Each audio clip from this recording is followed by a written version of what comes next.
ठीक है। अच्छा सोचो, आइसो मतलब सेम, थर्मल मतलब टेम्परेचर, सेम टेम्परेचर वाला प्रोसेस। तुम ऐसा मत सोचना कि सेम टेम्परेचर वाला प्रोसेस जो है वो सिर्फ गैस में होता है, हर जगह पे। तुम इंसान को देखो, इंसान का भी बॉडी टेम्परेचर कांस्टेंट रहता है ना, 37 degree centigrade on and average. अब एक्सेप्शन हो जाए तो कुछ कहा नहीं जा सकता, कोरोना हो जाए कुछ कहा नहीं जा सकता, फीवर हो जाए कुछ कहा नहीं जा सकता, इबोला वायरस पकड़ ले कुछ कहा नहीं जा सकता, समझ में आ रहा है। लेकिन नॉर्मली इंसान का भी जो बॉडी एक्टिविटी है वो 37 डिग्री सेंटीग्रेड में ही काम करता है। मतलब इंसान भी आइसोथर्मल प्रोसेस के तहत ही काम करता है, समझो। लेकिन इंसान का आइसोथर्मल प्रोसेस पढ़ना इसलिए डिफिकल्ट है, समझो। और गैस का क्यों पढ़ रहे हो आप, ये भी एक बड़ा इंटरेस्टिंग मुद्दा है, तो इस पे भी हम लोग जाएंगे। जैसे मेल्टिंग ऑफ आइस, कौन सा प्रोसेस है? मेल्टिंग ऑफ आइस, अरे आइसोथर्मल प्रोसेस है। पूरा का पूरा आइस 0 डिग्री सेंटीग्रेड पे तो मेल्ट करता है, तो ये भी कौन सा प्रोसेस है? आइसोथर्मल प्रोसेस है। लेकिन एक बात बता, इवापोरेशन आइसोथर्मल है या नहीं? नहीं, इवापोरेशन किसी भी टेम्परेचर में हो सकता है, समझ में आ रहा है ना। So that is not isothermal process, clear. तो आइसोथर्मल प्रोसेस किसको कहते हैं? जिसका टेम्परेचर क्या हो? कांस्टेंट। समझ में आ गया। अब थोड़ा सा कहानी में ट्विस्ट किया, थोड़ा सा ध्यान से सुनो, ठीक है। अब सवाल उठता है सर टेम्परेचर कांस्टेंट, अगर हम गैस के बारे में बात करें, आइडियल गैस के बारे में बात करें, तो बताओ टेम्परेचर कांस्टेंट का मतलब क्या हो? फटाक से बताओ। अरे टेम्परेचर कांस्टेंट का मतलब, हाँ, टेम्परेचर कांस्टेंट का मतलब एनर्जी कांस्टेंट, क्योंकि किसी भी गैस की टोटल एनर्जी क्या है? आइडियल गैस की टोटल एनर्जी क्या होती है? Kinetic energy. और काइनेटिक एनर्जी सिर्फ किस पे डिपेंड करता है? टेम्परेचर पे। मतलब अगर किसी गैस का टेम्परेचर कांस्टेंट है, जरा सोचो, अगर किसी गैस की टेम्परेचर कांस्टेंट है, इसका मतलब क्या हो? उसका एनर्जी कांस्टेंट है। अगर एनर्जी कांस्टेंट है मतलब there is no change in energy takes place, मतलब उसका एनर्जी में कोई चेंज नहीं हो रहा है ना। अच्छा एक बात बताओ, एनर्जी में चेंज नहीं हो रहा है, फिर भी हम हीट दिए जा रहे हैं और एनर्जी में चेंज नहीं हो रहा है, इससे क्या समझ में आ रहा है? अरे इससे क्या समझ में आ रहा है? कि वर्क डन गैस कर रहा है। अच्छा बताओ, work done by the gas क्या सेम है, ज्यादा एनर्जी से या हीट से, या कम है? बताओ। अरे सेम है। लॉजिक से सोचो, मैं कमा रहा हूं, सोचो जरा ध्यान से सुनो, मैं कमा रहा हूं और मेरे अकाउंट में पैसे की चेंजेस नहीं आ रही है। जबकि कॉमन सेंस क्या कहता है कि अगर कोई आदमी कमाएगा तो उसके अकाउंट में पैसा बढ़ना चाहिए। लेकिन अगर मैं कमा रहा हूं और मेरे अकाउंट में पैसा नहीं बढ़ रहा है, फील करो, इससे क्या फील आ रहा है? हाँ, कि जितना कमा रहे हैं उतना उड़ा रहे हैं, है ना। अभी जैसे मेरा बॉडी वेट मैं लगभग 1 महीने से मॉनिटर कर रहा हूं, 51 kg के आसपास अटका है, सो अटका है, बात समझे। इसका मतलब क्या हुआ कि दिन भर में मैं जितना खा रहा हूं उतना जा नहीं रहा हूं, मतलब बॉडी एक्टिविटीज कर रहा हूं, बात समझो। तो मैं क्या कहना चाहता हूं, ये बात समझ में आ रहा है कि नहीं आ रहा है? तो ये कौन सा प्रोसेस है? आइसोथर्मल प्रोसेस है। तो आइसोथर्मल प्रोसेस में क्या होता है? Temperature constant. एकदम ध्यान से सुनो, आइसोथर्मल प्रोसेस में क्या होता है? Temperature constant. टेम्परेचर कांस्टेंट का मतलब एनर्जी कांस्टेंट। एनर्जी कांस्टेंट है भाई, एनर्जी में कोई चेंज नहीं आ रहा है, मतलब हीट और वर्क दोनों क्या है? सेम है, समझ में। आप जितना हीट दे रहे हो सिस्टम को उतना ही वो क्या कर रहा है? वर्क परफॉर्म कर रहा है। मतलब during isothermal process work perform by the gas हमेशा किसके बराबर होता है? Heat supplied to the gas के बराबर होता है। क्या ये बात अच्छे समझ में आ गई? किसी को भी डाउट है तो पूछो। अरे किसी को भी डाउट है पूछो, ये सबसे इंपॉर्टेंट प्रोसेस है, ठीक है। क्यों इंपॉर्टेंट है ये भी धीरे धीरे समझ में आ जाएगा। किसी को भी डाउट है पूछो, किसी को भी, सबको एक एक चीज क्लियर? प्लीज ईमानदारी से एक बार ये सर बताओ, क्या क्लियर हो गया? तो जरा देखते हैं, अब आते हैं इधर, है ना। तो मैंने क्या बोला? Isothermal process. पहले फॉर्मेलिटी कर ले, है ना। तो मैंने बोला आइसोथर्मल प्रोसेस, क्लियर, एकदम अच्छे समझ में आ गया। तो जरा ध्यान से सुनो, ठीक है। हाँ, तो ये मैंने बोला आइसोथर्मल मतलब सेम टेम्परेचर, तो टेम्परेचर कांस्टेंट, क्लियर। अच्छा एक बात बताओ, टेम्परेचर कांस्टेंट का मतलब एनर्जी कांस्टेंट या वेरिएबल? तो हाँ, एनर्जी कांस्टेंट मतलब चेंज इन एनर्जी जीरो, समझ में आया। अच्छा बता, एनर्जी में चेंज नहीं आएगा, ये कैसे? इसका मतलब क्या हुआ? तो देखो डेली का फॉर्मूला क्या था? Q माइनस डब्ल्यू, याद आ रहा है? तो अगर यही जीरो हो गया तो Q minus W is equal to zero, so Q is equal to क्या होगा? W। क्या इतना मैथ्स लगाने की जरूरत है, या ऐसे ही फील आ जाता है? अरे ये तो ऐसे ही फील आता है भाई, जितना हीट देंगे उतने का वर्क करेगा, तो heat supply is equal to work done, clear. क्या ये सबको फील आ गया? अच्छा एक बात बताओ, अगर टेम्परेचर कांस्टेंट है तो इस प्रोसेस में कंडीशन चेंज भी कर सकते हैं, है ना। अगर आइडियल गैस है तो टेम्परेचर कांस्टेंट में क्या होता है? P1V1 is equal to P2V2। अरे बेवकूफो, नहीं समझ में आया। P1V1 is equal to P2V2। तो अगर ये कंडीशन बोलो या टेम्परेचर कांस्टेंट बोलो, बात तो एक है।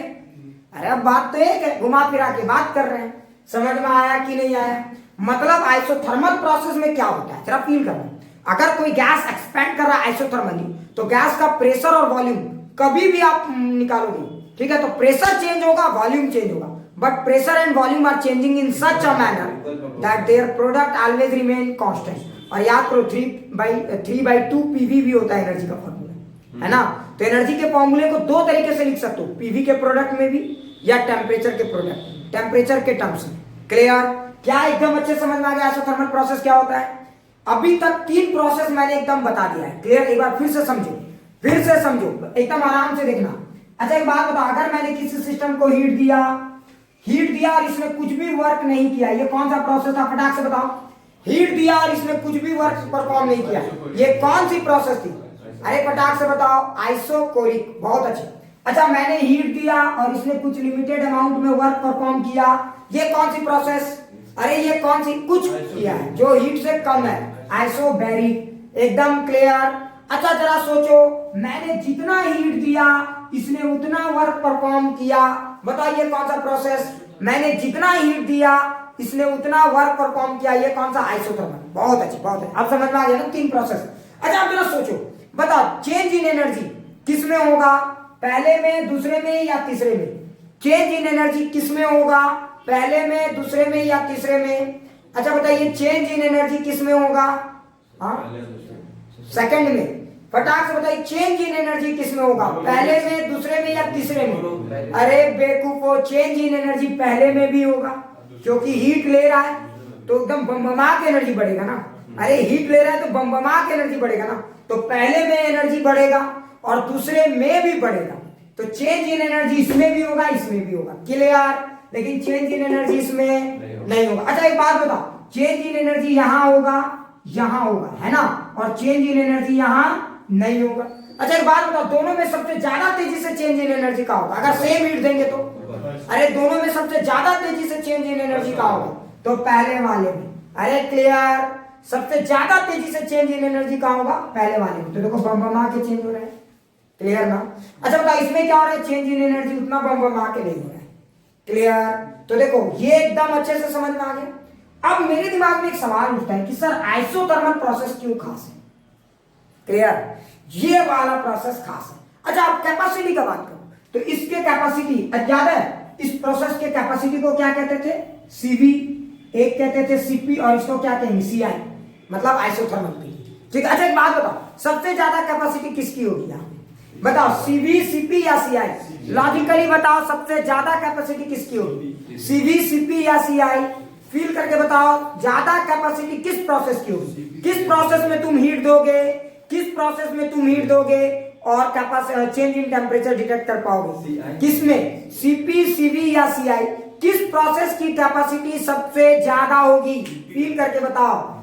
सीपी। और कोई फील करके बताओ। सीपी, सीवी या सीआई? सीआई। बिल्कुल बिल्कुल। अरे सबसे ज्यादा हीट कैपेसिटी सीआई की होगी। सोचो कैपेसिटी का मतलब क्या होता है? तुम खिला रहे हो। अगर तुम किसी को खाना खिलाते हो तो तुम क्या उम्मीद करते हो? उसमें डकार आनी चाहिए। अगर देखोगे तो सबसे ज्यादा तेजी से डकार किस में आ रहा है? पहले वाले में। तो सीवी सबसे कम। समझ में? उस इसमें भी डकार तो आ रहा है भाई, इसमें भी टेम्परेचर तो बढ़ रहा है, मतलब सीपी कुछ है। लेकिन सीआई का क्या है? तुम हीट दोगे और पता चलेगा टेम्परेचर ही नहीं बढ़ रहा है। ये लेटेंट वाला जैसा है, याद करो। तुम हीट तो दे रहे हो सिस्टम को, लेकिन सिस्टम में टेम्परेचर में कोई बदलाव नहीं आ रहा है। इसका मतलब क्या हुआ? हाँ इसका मतलब क्या हुआ? समझ में आ रहा है ना? मतलब इसका हीट कैपेसिटी इनफाइनाइट है। समझो, क्योंकि आप लॉजिक से समझो। आप किसी को खाना के लिए बुलाए, फील करो, और आप उसको पूरा घर का राशन खत्म हो गया, डकार तक नहीं मार रहा है। सपोज करो घर का राशन खत्म, डकार नहीं मारा। पूरा धनबाद का राशन खत्म, डकार नहीं मारा। समझ में? पूरा भारत का राशन खत्म, डकार नहीं मारा। बताओ उसकी कैपेसिटी क्या है? इनफाइनाइट है। समझ में आया? वो खुदा ही हो सकता है, इसका मतलब। समझ में आया? उसी तरह आइसोथर्मल प्रोसेस में क्या होता है? आप हीट दिए जा रहे हो तो उम्मीद कर रहे थे भैया कुछ तो टेम्परेचर बढ़े, कुछ नहीं, इतनी सी भी नहीं बढ़ रही है टेम्परेचर। इससे क्या समझ में आ रहा है? कि इसकी कैपेसिटी इनफाइनाइट है। अच्छा इसकी कैपेसिटी इनफाइनाइट क्यों है? क्योंकि ये हमारे बगल वाले पंडित जी के जैसा है। समझ में आ रहा है ना? अब कोई पंडित जी प्लीज इसको पर्सनल में मत ले लेना। ये हमारे बगल वाले पंडित जी के जैसा है, झोला साथ में लेके गया है, पंडित जी को पूरी दिए, खाए नहीं, झोला में ठूस दी। बात समझो? तो यहाँ पे इसने क्या किया, मैंने जो हीट दिया इसने अपने एनर्जी को नहीं बढ़ाया, इसने क्या किया, बगल में पास कर दिया in the form of work और समथिंग लाइक दैट। क्लियर? मैं क्या कह रहा हूँ समझ आ रहा है ना? पंडित जी लोग की कैपेसिटी बहुत ज्यादा होती है, देखना है ना, झोला वोला लेके आते हैं, दोगे ठूस ठास देंगे, कितनों दे दो उनको कम नहीं पड़ने वाला। मैं क्या कह रहा हूँ समझ में आ रहा है ना? क्लियर? क्या ये बातें फील आ गई? तो इसका मतलब इसकी कैपेसिटी इनफाइनाइट है। और आप मैथमेटिकली भी देखो ना, आप मैथमेटिकली भी चेक करो, Q इक्वल टू क्या होता है, MC डेल T, यही होता है ना? अरे होता है ना भाई। तो अगर आप C का फॉर्मूला चेक करने जाओगे तो Q by N del T check करो, तो देखो चेक करो, आपने हीट तो दिया है, ये तो है, डेल T है ही नहीं, जरा सोचो, चेंज इन टेम्परेचर तो है ही नहीं ना। हाँ, और अगर है भी तो टेंडिंग टू जीरो है, अगर कहोगे तो, अदरवाइज तो है ही नहीं। तो देखो, तो डेल T है ही नहीं, तो देखो एक ऊपर में नंबर है, कुछ है, नीचे टेंडिंग टू जीरो है, मतलब हाँ समझ में, अनडिफाइंड है। मतलब आइसोथर्मल प्रोसेस का हीट कैपेसिटी रियल में बात करें तो डिफाइन ही नहीं कर सकते, समझ में। और अगर बहुत डिफाइन करने का बहुत कुलबुली है तो आप कह दीजिए कि इनफाइनाइट है। बात समझ में आया? तो आइसोथर्मल प्रोसेस की हीट कैपेसिटी क्या होती है, लगभग इनफाइनाइट होती है। समझ में आ रहा है मैं क्या कह रहा हूँ? मतलब बहुत ज्यादा कैपेसिटी, बहुत। क्यों भाई? अब सोचो, ये हमारे शर्मा जी के लड़के जैसा है, एक नंबर का पियक्कड़ है, तो जितना पैसा कमा रहा है सब गंवा रहा है, तो अकाउंट में कहाँ दिखेगा? समझ में आ रहा है मैं क्या कह रहा हूँ? अरे अच्छे से समझ में आ गया, ये जितना कमा रहा है सब गंवा रहा है, तो कहाँ दिखेगा? क्लियर? अच्छे से फील आ गया? किसी को डाउट है तो पूछो। एकदम क्लियर? ये एकदम क्लियर हो गया? अच्छा बताओ, तुम लोग किस प्रोसेस में आते हो? तुम लोग को जो पैसा मिलता है तुम लोग क्या करते हो? तुम ऐसा कर मिलते हो, जितना मिलता है सब गंवा देते हो, चाट पकड़ी खा के ये खत्म। तुम शशांक, तुम किस में आता है? पहले वाले में जितना मिलता सब रख लेते हो। अरे वाह, ये तो पूरा कंजूस निकला ये तो। हाँ, और तुम संतोष? थर्ड वाला में तुम भी पूरा खा पी के स्वाहा, वाह। हाँ, और तुम लोग? मैं तो इसमें आता हूँ, मैं इसमें आता हूँ, लेकिन आजकल मैं इस प्रोसेस पे काम कर रहा हूँ आजकल। पहले मैं, हाँ मैं पहले इसमें था, सब मैं जब शुरू में आया था टीचिंग फील्ड में इसमें था, जितना देते थे बच्चे कोशिश करता था सब बचाने, ठीक है। उसके बाद मैं इसमें आ गया, ठीक है, फैमिली वाले लोग हो गए तो इसमें आ गया। लेकिन आजकल हमको लगता है बचा के क्या करेंगे, ठीक है, हाँ सबको ऊपर जाना ही है, तो हम यहाँ आ गए, तो हमने अपना प्रोसेस बदल दिया है, ठीक है। अब जो आता है सब जाता है, अब रख नहीं पाता है। सर इसके आगे नहीं बढ़ना है इंडिया में। हाँ, इसके आगे बढ़ोगे तब तो कहानियां पूछ हो जाएगी, उसके बाद मत बढ़ना, ठीक है। आप यहाँ तक रहो ठीक है, यहाँ तक रहो ठीक है, समझो। अमीर बनना है तो ये प्रोसेस में रहो, कंजूस है तो ये प्रोसेस जो भी अपना रहा है वो कंजूस है। जैसे हमारे पास शशांक, समझ रहे, एक नंबर का कंजूस है, ये प्रोसेस में काम कर रहा है, ठीक है। और अगर जैसे थे वैसे हम जैसे हैं, हम न सुधरेंगे ना बिगड़ेंगे, तो ये वाला प्रोसेस। क्लियर? Isothermal process. क्या फील आ गया सबको? आइसोथर्मल प्रोसेस क्या होता है? क्या फील आ गया सबको? अभी भी डाउट है तो पूछो, अभी भी डाउट है तो पूछो, ठीक है, बहुत अच्छा। हाँ, पूरा फील आ गया आइसोथर्मल। तो देखो आइसोथर्मल प्रोसेस में क्या क्या चीजें होता है, एक बार फटाफट देखो। मतलब आइसोथर्मल प्रोसेस में क्या कांस्टेंट? टेम्परेचर कांस्टेंट, मतलब एनर्जी कांस्टेंट, क्योंकि टेम्परेचर और एनर्जी के बीच में बहुत गहरा रिश्ता है। ये रिश्ता क्या कहलाता है? तो मैक्सवेल बाबा ने बता दिया है ना, हाफ mc² = 3/2 kT, ठीक है। तो टेम्परेचर कांस्टेंट तो एनर्जी कांस्टेंट, एनर्जी कांस्टेंट समझ ही रहे हो, हाँ, हीट और वर्क दोनों बराबर, बात खत्म। P1 V1 = P2 V2, clear? लेकिन दिमाग में एक सवाल आता है कि सर आइसोथर्मल प्रोसेस फील तो आ गया, तो क्यों नहीं छोटा सा पहले न्यूमेरिकल करें, फिर कहानी में थोड़ा सा आगे बढ़ेंगे, ठीक है। पहले एक छोटा सा न्यूमेरिकल कर लें, फिर कहानी में थोड़ा आगे बढ़ेंगे, ठीक है, ताकि आपको एकदम कंसेप्चुअली क्लियर हो जाए कि आइसोथर्मल प्रोसेस होता क्या है, इन तीनों में क्या डिफरेंस है। चलिए एक छोटा सा न्यूमेरिकल करेंगे, फटाफट सारे लोग जवाब देंगे, ठीक है। और जो लोग कल क्लास नहीं किए हो वो लोग सेकंड पार्ट को स्किप कर सकते हो। सेकंड पार्ट, इसमें 3 सवाल है। देखो, मान लो मेरे पास 3 तरह के कंटेनर है, फील करेंगे, रट्टा नहीं मारेंगे। मान लो मेरे पास 3 तरह के कंटेनर है, आराम से देखो सारे, कंटेनर 1, कंटेनर 2, कंटेनर 3। इस कंटेनर का वॉल्यूम फिक्स है, यहाँ पे V फिक्स है, यहाँ पे प्रेशर, मतलब यहाँ पे ये पिस्टन अलाउड टू मूव है, यहाँ पे प्रेशर फिक्स है, और यहाँ पे कौन सा प्रोसेस चल रहा है, टेम्परेचर फिक्स है। क्या ये बात सबको समझ में आ गई? देखो ये वॉल्यूम, प्रेशर, टेम्परेचर, क्लियर, अच्छे से समझ में आ रहा है ना? और देखो हाँ, और सब में कौन सी गैस है, डायएटॉमिक, डाइन है, डायएटॉमिक, सब में कौन सी गैस भरी पड़ी है, डायएटॉमिक, ठीक है। हाँ, डायएटॉमिक गैस है, बहुत मन करे तो 1 मोल्स 2 मोल्स जो लेना है ले सकते हो, बहुत मन करे तो, अदरवाइज मत लो। कंसेप्चुअली क्लियर है। अच्छा देखो मैंने क्या किया, सब में सेम हीट सप्लाई किया, जरा ध्यान से सुनो, मैंने सब में सेम हीट सप्लाई किया, ठीक है। इसमें कंटेनर 1 2 3 में सब में सेम हीट सप्लाई किया, और सब में जो हीट दिया है वो 140 आर के बराबर हीट है। सब में जो मैंने हीट दिया 140 आर के बराबर हीट है, ठीक है। तो अब आपको बताना है, जरा ध्यान से देखिए, ये जो फिल इन द ब्लैंक्स है उसको पूरा भरना है, ठीक है। कुछ लोग बोलेंगे sir fill in the blank सही में नहीं दिख रहा है, मैंने पिक्चर ही गलत बना दिया, ठीक है। कंटेनर को थोड़ा छोटा कर देते हैं, है ना, आइडेंटिकल कंटेनर है, परेशान क्यों मत होना, गैसेस उससे सब सेम है, ठीक है। जगह कम है इसलिए मैंने थोड़ा सा कंटेनर को छोटा कर दिया है। अब थोड़ा फील करो, ये देखो, ठीक है। अब आराम से देखेंगे, ये कंटेनर 1, कंटेनर 2, कंटेनर 3, ठीक है। यहां पे आपको क्या क्या चीजें निकालना है, चेंज इन एनर्जी, हीट और वर्क, क्लियर। ये एकदम आराम से, ये 9 फिल इन द ब्लैंक्स है, आप आराम से भरिए। क्या सवाल सबको समझ में आ गया है? डायएटॉमिक गैस है, ठीक है। ये वाला कौन सा प्रोसेस है याद है ना, कंटेनर 1 में क्या फिक्स है, वॉल्यूम, कंटेनर 2 में क्या फिक्स है, प्रेशर, और कंटेनर 3 में क्या फिक्स है, टेम्परेचर। मतलब ये हो रहा है आइसोकोरिक प्रोसेस, यहां हीट दे रहे हैं, यहां कंटेनर को बंद कर दिए, मुंह सब सील दिए, कुछ नहीं बोलेगा, खोखेगा तक नहीं, और heat they the.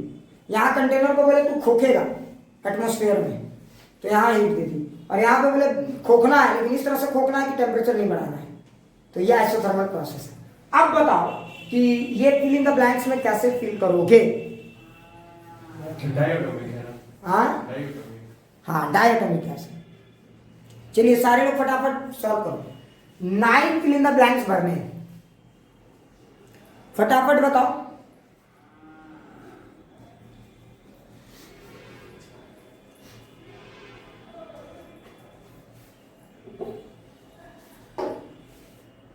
Nine fill in the blanks भरने,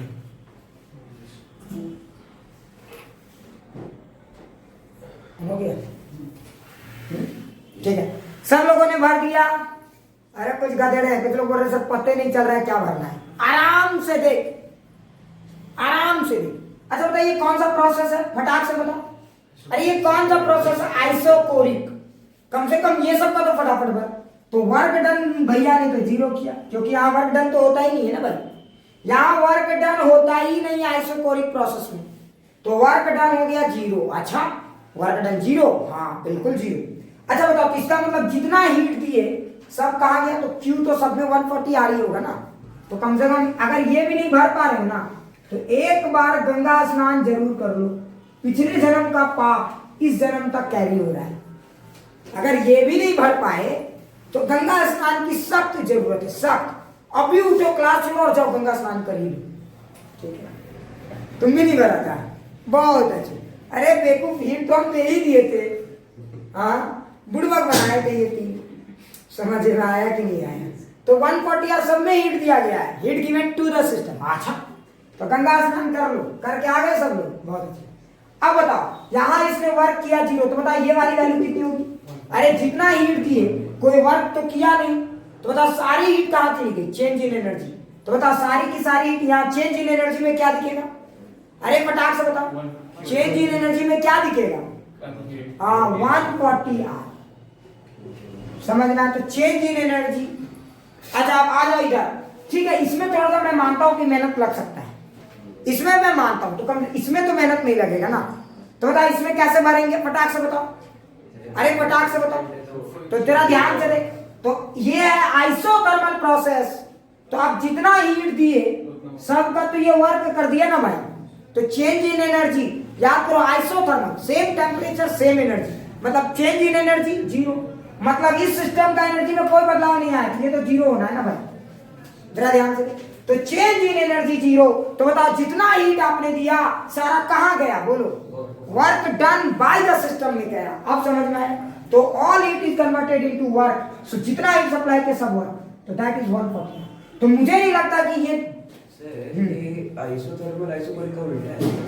ना ना ना ना, ये इत्तेफाक से मैच कर रहा है। सो प्लीज इसको उल्टा मत समझना, नहीं समझे, ये इत्तेफाक है, ठीक है। टेबल का डिजाइन से ये इत्तेफाक बन गया, सो प्लीज उल्टा मत समझना, ठीक है। अब आगे देखो, अब आगे की कहानी समझो, कंसेप्ट से समझो, ठीक है।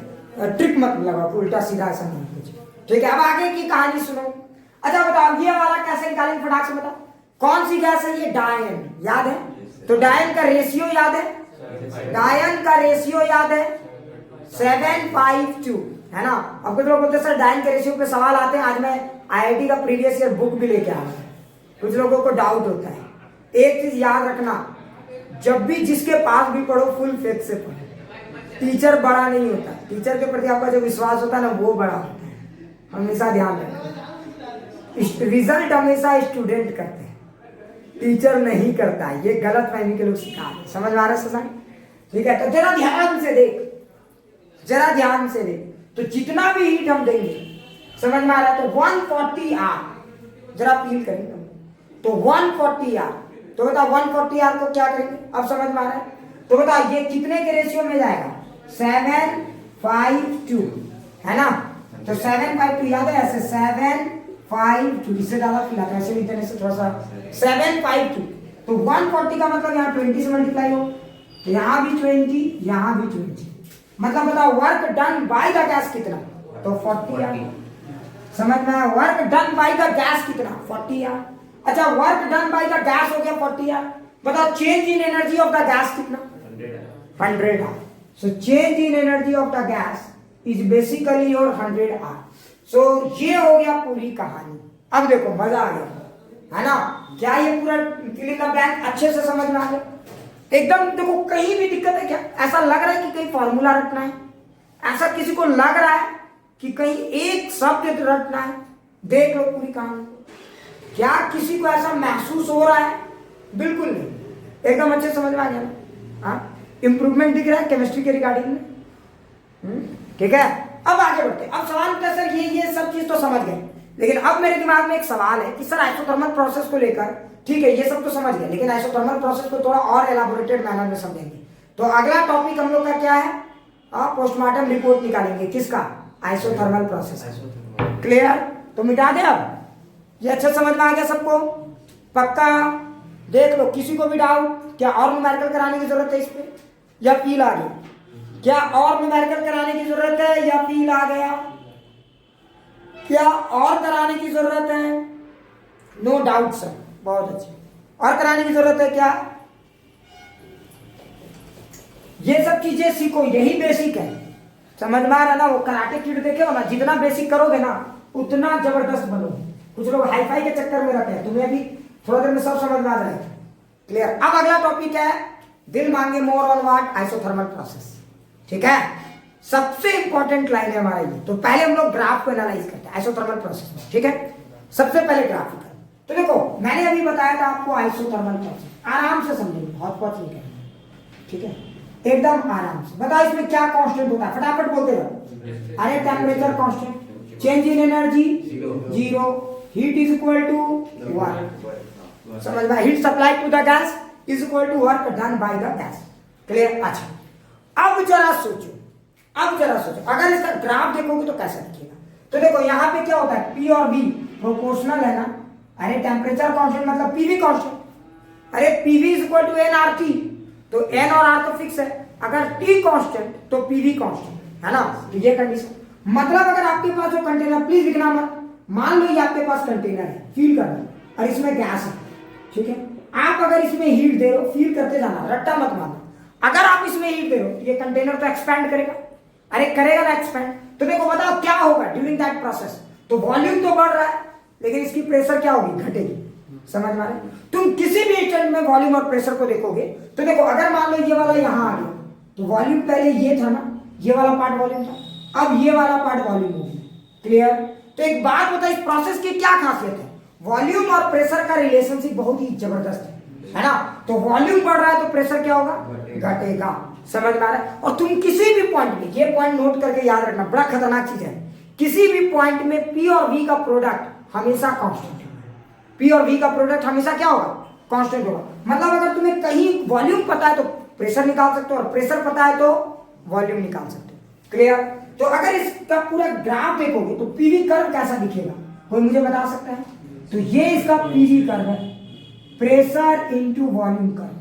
कोई मुझे बता सकता है ये कैसा दिखेगा?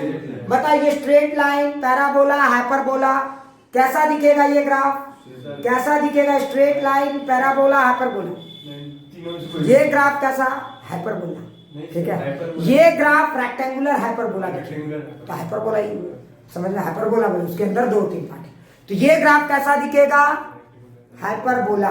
क्या ये सबको फील आ गया? फील आ गया? देखो, क्योंकि आप वॉल्यूम बढ़ाओगे तो प्रेशर घटेगा, अरे वॉल्यूम बढ़ाओगे तो क्या होगा? प्रेशर घटेगा। तो ठीक है, कि ये वो इनवर्स रेसिप्रोकल ग्राफ जैसा है। ठीक है, तो देखो ये ग्राफ कुछ ऐसा दिखेगा, है ना? तो ये ग्राफ कुछ आपको ऐसा दिखेगा। क्या ये समझ में आ गया? तो ये हो गया पीवी कर्व, समझ में आया? अच्छा, एक बात बता, इस ग्राफ की क्या खासियत है? तुम देखो, मतलब ये क्या कहता है, अगर मान लो कि वॉल्यूम कम था तो यहाँ पे था ये वाला पॉइंट, एक एक ग्राफ को फिल करना, वॉल्यूम कम था तो प्रेशर ज्यादा था, समझ में आया? फिर देखो, तुमने वॉल्यूम बढ़ा तो क्या हुआ? प्रेशर, देखो वॉल्यूम बढ़ा है, प्रेशर कम हुआ। लेकिन तुम एक चीज ध्यान दे रहे हो, ये वॉल्यूम और ये प्रेशर का प्रोडक्ट, ये वॉल्यूम और ये प्रेशर का प्रोडक्ट, ये वॉल्यूम और ये प्रेशर का प्रोडक्ट हमेशा कांस्टेंट होगा। और ये लाइन क्या बता रहा है? बताओ, ये लाइन को क्या कहा जाता है?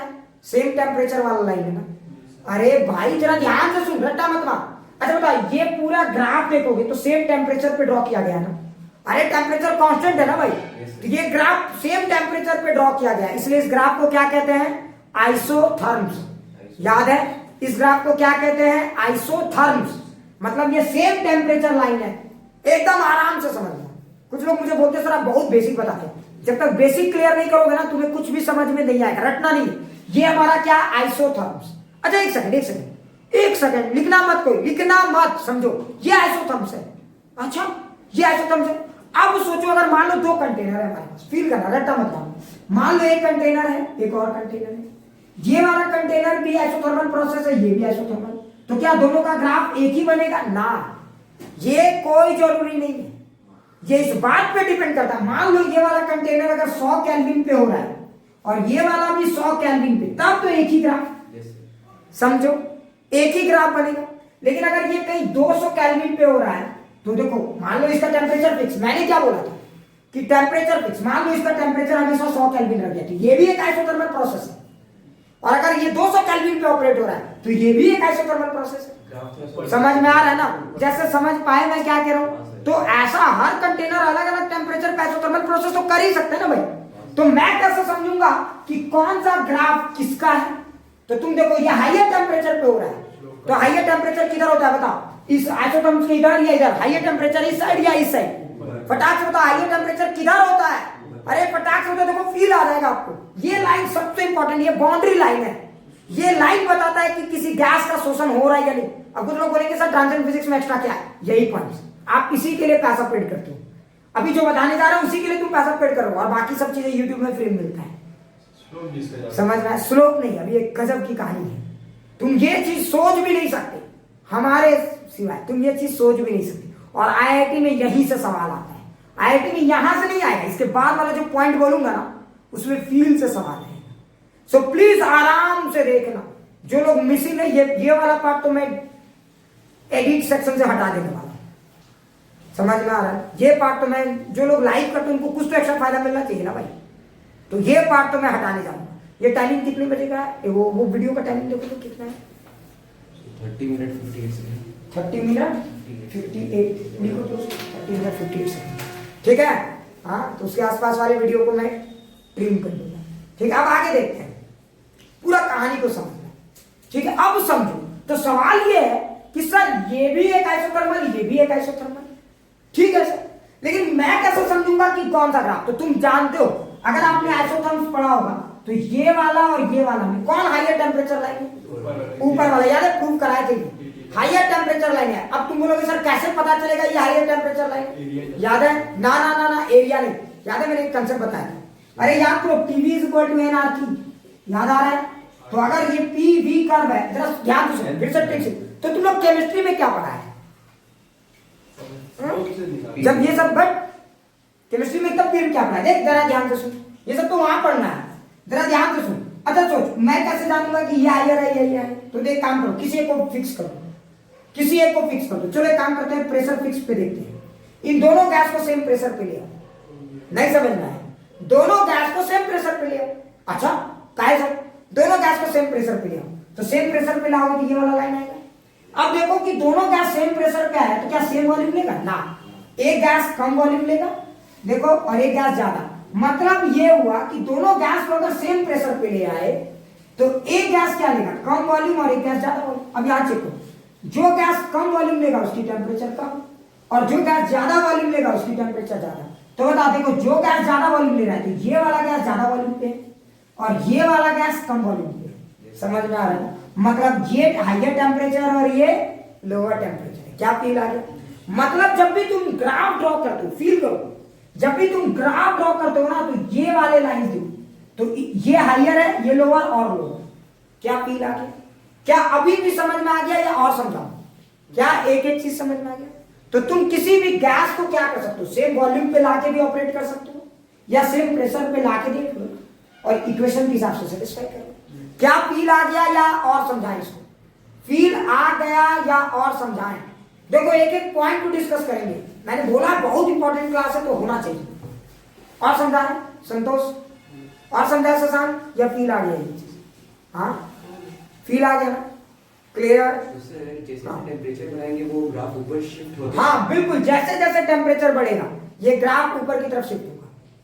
ठीक है, तो इसका मतलब ये हुआ कि एक आइसोथर्म्स नहीं होते, बहुत सारे आइसोथर्म्स होते हैं। समझ में आया? तो इस गैस का ये वाला आइसोथर्म्स है, तो इस गैस का ये वाला आइसोथर्म्स होगा। नहीं समझ में आया?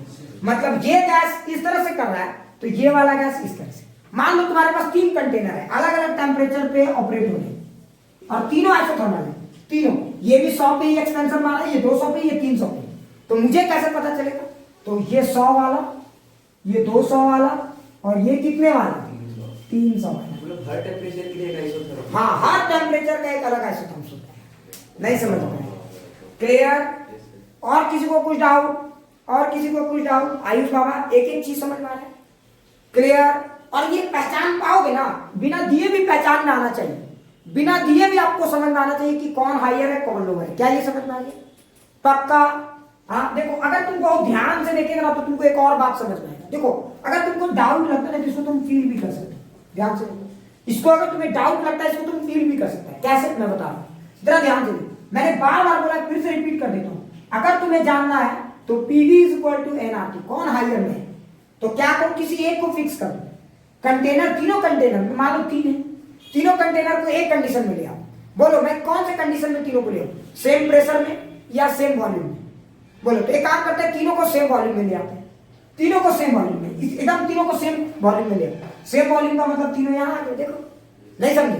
तो देखो मतलब कंटेनर, एक कंटेनर का प्रेशर ये वाला दिखेगा, एक कंटेनर का प्रेशर ये वाला, और एक कंटेनर का प्रेशर ये वाला। नहीं समझ में आया? तो मान लेते हैं समझाने के लिए, ये P1, P2, P3। तो देखो, अब देखो, अगर वॉल्यूम फिक्स कर दिए तो जिसका प्रेशर कम उसका टेम्परेचर कम, तो उस गैस का प्रेशर कम होगा जिसका टेम्परेचर कम। तो बताओ इन तीनों में सबसे कम प्रेशर किसके पास होगा? सेम वॉल्यूम में इसका। समझ में आया? मतलब देखो, इसका प्रेशर सबसे कम, फिर इसका प्रेशर थोड़ा और ज्यादा और ज्यादा, तो मतलब जितना ज्यादा टेम्परेचर उतना ज्यादा प्रेशर। तो ये कंडीशन से भी आप चेक कर सकते हो। क्लियर? अच्छे से समझ में आ गया? अब आगे की कहानी सुनो, आइसोथर्म्स। अब कुछ लोग बोलेंगे सर आइसोथर्म्स इतने खास क्यों हैं? Why they are so much important? अब इसका एक कारण है, जरा ध्यान देना, लिखना होगा।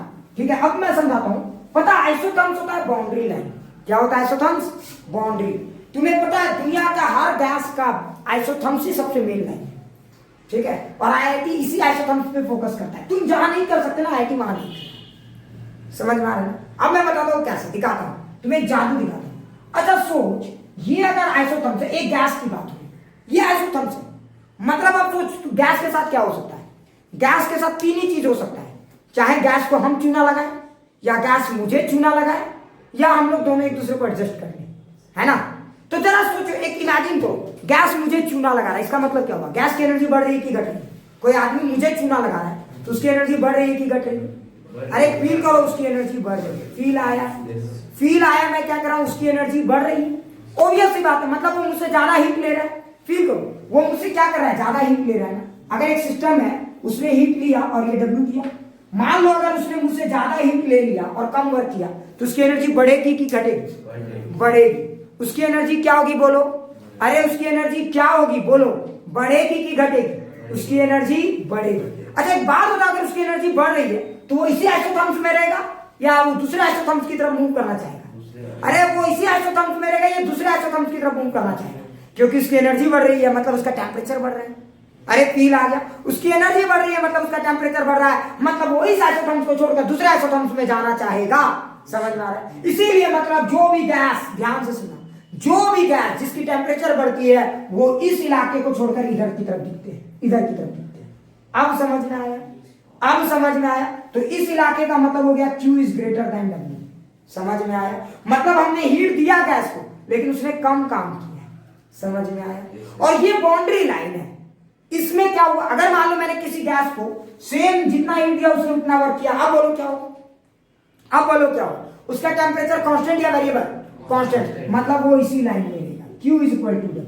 अब समझ में आया? अब जरा ध्यान से देखो, क्लियर? एक एक चीज समझ में आया? अच्छा जरा सोचो, मैंने गैस को हीट तो दिया लेकिन गैस ने वर्क ज्यादा परफॉर्म कर दिया, या मैंने नहीं भी दिया और गैस से काम करवा लिया, गैस को बुड़बक बना लिया जैसे एडियाबेटिक में, तो बताओ उस समय क्या होगा? गैस हायर आइसोटोप की तरफ जाएगा या लोअर? अरे लोअर की तरफ जाएगा, मतलब यहाँ पे इधर। अगर मान लो कि गैस यहाँ था तो वो इधर की तरफ जाने लगेगा। अब समझ में, यहाँ पे क्या हो जाएगा? Q is less than W। समझ में? ये बाउंड्री लाइन क्या बता रहा है? देखो, अगर गैस का शोषण किया जा रहा है तो गैस की एनर्जी कम होगी, तो ये वाला, ये इधर गैस इधर की तरफ दिखेगा। गैस हमारा शोषण कर रहा है, हमसे ज्यादा हीट ले रहा है और हमें ही बुड़बक बना रहा है, तो गैस इधर दिखेगा।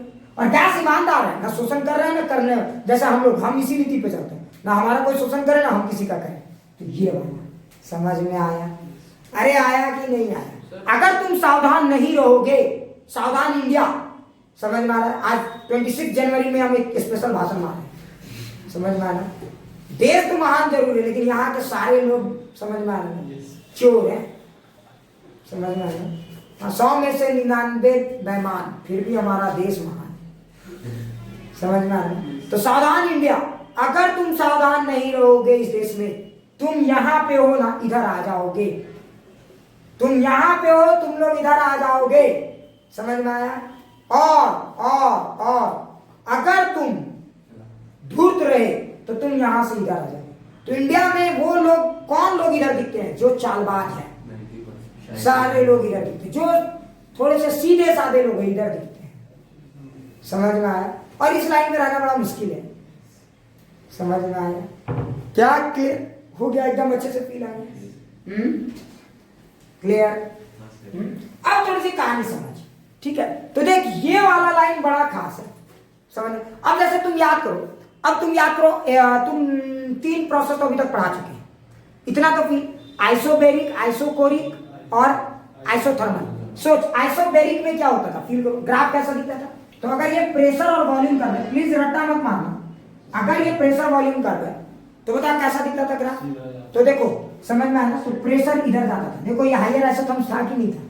अब देखो, ये हायर आइसोथर्म्स था, मतलब टेम्परेचर बढ़ रहा था, इसीलिए आइसोबेरिक प्रोसेस में ग्राफ ऐसे दिखता है। तो देखो टेम्परेचर क्या हो रहा था? बढ़ रहा था। अच्छा, आइसोकोरिक में कैसा होता है? कांस्टेंट वॉल्यूम ऊपर की तरफ, तो ये और तेजी से बढ़ता है इधर टेम्परेचर। तो ये दोनों टेम्परेचर बढ़ने का ये था, निशानी था। लेकिन सोचो, आइसोथर्मल में ये ग्राफ ऐसे भागता है। समझ में आया? मतलब टेम्परेचर कांस्टेंट है। और एडियाबेटिक में ये ग्राफ कैसे भागे? फील करो, एडियाबेटिक में ये ग्राफ इधर कहीं भागेगा। समझ में आया? ये ग्राफ और नीचे की तरफ भागेगा, लोअर टेम्परेचर की तरफ भागेगा। क्या ये फील आ गया? तो इस तरह से आप ग्राफ को देखो, तुम समझ पाए ये आइसोथर्म्स लाइन क्यों सबसे खास है? क्योंकि इस लाइन को देख के समझ में आ जाएगा कि ग्राफ के मूवमेंट से समझ में आ जाएगा कि ग्राफ का शोषण, ये ग्राफ का नहीं, गैस का शोषण हो रहा है या गैस हमारा शोषण कर रहा है। So that's the basic point, that's why isotherms are very very important to us. Clear? क्या ये सबको फील आ गया? क्या ये सबको फील आ गया? तो देखो एक ग्राफ, अब कुछ लोग बोलते हैं मुझे कि सर आप ग्राफ इतना डेप्थ में क्यों लेके चलते हो? बेवकूफ, जब तक ग्राफ को डेप्थ में नहीं समझोगे ना, प्रोसेसेस की फील नहीं आई। मैं तुम्हें बताऊंगा कि ग्राफ सब कुछ बोलता है, ये गूंगा नहीं है, तुम्हारे पास कान नहीं है इसे सुन नहीं पाए। ये ग्राफ गूंगा नहीं है, समझ में आ रहा ना तुम्हारे पास कान है ना आंख है, तुम्हारी आंखें वो चीज नहीं देख पा रही जो ये दिखाना चाहता है, ठीक है। तो हम लोग कहते हैं क्या है सर, वो लाइनें तो है ना, ना मुन्ना ये लाइन नहीं है, मच मोर देन दैट है, समझ में आ रहा है। अब आगे की कहानी सुनते हैं, थोड़ा सा ग्राफ को थोड़ा और डिप्लोमेटिक तरीके से हम लोग डील करेंगे, ठीक है। क्या हुआ, डाउट हो गया क्या, ठंडा लग रहा है? पर देखो इतना भी ठंडा नहीं है, सही में बहुत ज्यादा ठंडा लग रहा है क्या? मैं पूरा नहा वहा के आया हूँ, मुझे उतना ठंडा ही नहीं लग रहा, तुमको ठंडा लग रहा है। वो तो मैं ही समझ रहा हूँ, नहाए हुआ को कम लगता है। बॉडी का टेम्परेचर आपकी इसका टेम्परेचर सेम हो जाता है, बॉडी का टेम्परेचर बाहर के टेम्परेचर के बराबर है, हम दिखा रहे हैं, हम ही चल बसेंगे ये बोल रहे ऐसा हीट कम फ्लो होगा क्योंकि आपका बॉडी ऐसा मत बोलो, हार्ट बीट मेरा बढ़ रहा है। समझ में आ गया। अब आगे बढ़ते हैं, ठीक है। एक एक चीज देखते हैं, क्या फील आ रहा है सब लोगों को। अब थोड़ा सा ग्राफ को थोड़ा और देखते हैं, डेप्थ में जाएंगे ग्राफ के, टेंशन नहीं लेना। तो देखो अच्छा, आइसोथर्मल प्रोसेस के ग्राफ कैसे कैसे हो सकते हैं। तो एक पीवी कर्व, सारे गधेड़े जानते हैं। एक कौन सा कर्व होगा, पीवी कर्व। और क्या होगा, पीटी कर्व। और क्या होगा, बीटी कर्व। पीवी, पीटी और वीटी, ये तीन कर्व हो सकते हैं। समझ में आया, देखिए आइसोथर्मल। अच्छा बताओ ये वाला कैसा होगा, ये कैसा होगा, पैराबोला, हाइपरबोला, हाँ कैसा होगा, हाँ हाइपरबोलिक, बहुत अच्छी। तो ये ग्राफ कैसा होगा, अब पूरा फील आ गया ना। अच्छा बताइए ये ग्राफ कैसा होगा, ये ग्राफ कैसा होगा, वर्टिकल, हॉरिजॉन्टल, स्लोपी या स्लोपी, मार के गर्दन में आते, वर्टिकल ना होगा।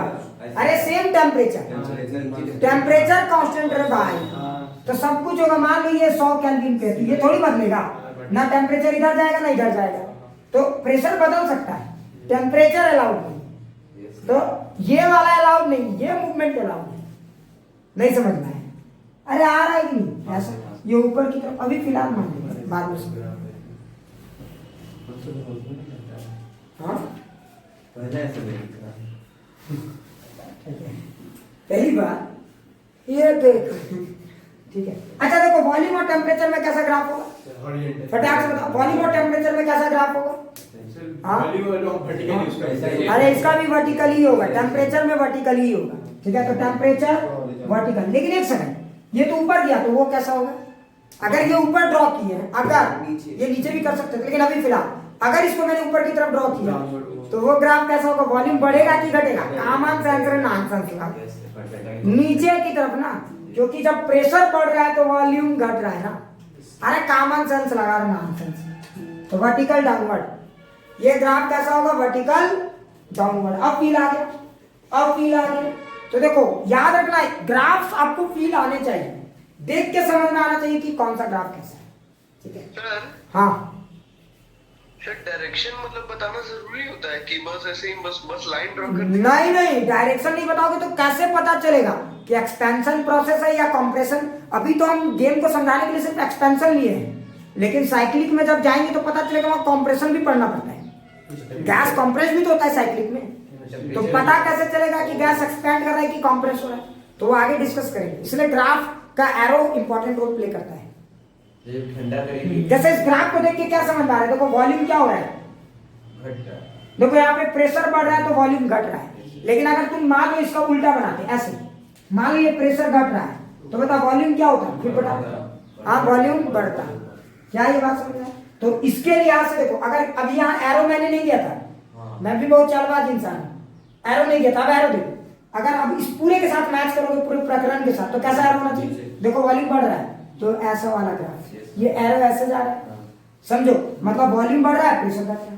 तो देखो वॉल्यूम बढ़ रहा है, यहाँ पे प्रेशर घट रहा है, वॉल्यूम, देखो सब मैच कर गया ना, समझो। तो एरो के भी बड़े इंपॉर्टेंट रोल है, ये एक ही चीज का हो, ये नहीं कि इसका इधर इसका उधर, अब मिला दिया, फील आ गया हम क्या कह रहे हैं। तो ये सब चीज समझो, एरो बहुत इंपॉर्टेंट रोल प्ले करता है इस बात को समझाने के लिए कि गैस फैल रहा है या गैस कॉम्प्रेस हो रहा है, ठीक है, क्लियर। और किसी को कुछ डाउट, किसी को और कुछ और पूरा फील आ गया? अच्छा, मैंने 3 प्रोसेस पढ़ाया। तुम बोलोगे सर आप 3 बोलते हो, 3 बार तीनों का रिवाइज क्यों कराता हूँ? समझ में आ रहा है ना? ताकि मैं तुम्हारे दिमाग में स्ट्राइक कर रहा हूँ बार बार कि तीनों को आप भूल नहीं पाओ। ठीक है, तीनों प्रोसेस। अच्छा, तीनों प्रोसेस का एक प्रेशर टेम्परेचर देख के बताओ तुम लोग कि ये तीनों में कौन कौन सा है। देखो, मान लो मैंने एक प्रेशर और टेम्परेचर ग्राफ बनाया, देखते हैं तुम लोग फील कर पाते हो। ऐसा ऐसा ऐसा ऐसे ही बताना, अभी एक्सपेंशन कॉम्प्रेशन बाद में। ए बी सी, तो बताओ अगर इस तरह का प्रोसेस है तो बताओ ए बी कौन सा प्रोसेस है? फटाक से कमेंट करो, ए बी कौन सा प्रोसेस है? ए बी कौन सा प्रोसेस है? आइसोथर्मल, कंप्रेशन, एक्सपेंशन नहीं बताना अभी आप ऐसे ही बताइए कौन सा प्रोसेस है? आइसोथर्मल, आइसोकोरिक या आइसोबेरिक? तो आइसोथर्मल पूरा नहीं लिखना है बेवकूफो, थर्मल सिर्फ टी लिख दोगे मैं समझ जाऊंगा, क्योंकि तीनों के लिए अलग अलग है ना। तो आइसोथर्मल, बहुत अच्छे बहुत अच्छे। A B isothermal. अच्छा, बीसी कौन सा प्रोसेस है? बीसी कौन सा प्रोसेस है? हाँ, बी से बी। अच्छा, बी से बी, तब तो सी से सी। हाँ, अच्छा, बीसी कौन सा प्रोसेस? आइसोबेरिक, बहुत अच्छे। अच्छा, एसी कौन सा प्रोसेस? ये साइक्लिक नहीं है, ये समझाने के लिए ऐसे ही। एसी कौन सा प्रोसेस है? देखो तो, अरे देखो, प्रेशर और टेम्परेचर डायरेक्टली प्रोपोर्शनल है। अरे अब PV is equal to nRT, pressure और टेम्परेचर डायरेक्टली प्रोपोर्शनल तब होगा जब वॉल्यूम को कांस्टेंट रखें। तो यानी ये कांस्टेंट वॉल्यूम वाला प्रोसेस है। क्या समझ में आया? तो ये क्या हो जाएगा? आइसोकोरिक। अभी हम साइक्लिक ऑर्डर पे नहीं जा रहे, अभी ऐसे समझा रहे हैं। अब देख के समझ में आना चाहिए कि कौन सा प्रोसेस की बात हो रही है। धीरे धीरे आपको सब सिखा देंगे, अभी बेसिक बता रहे। कुछ लोग बोलेंगे सर ये क्यों बता दिए, तो अभी नहीं था।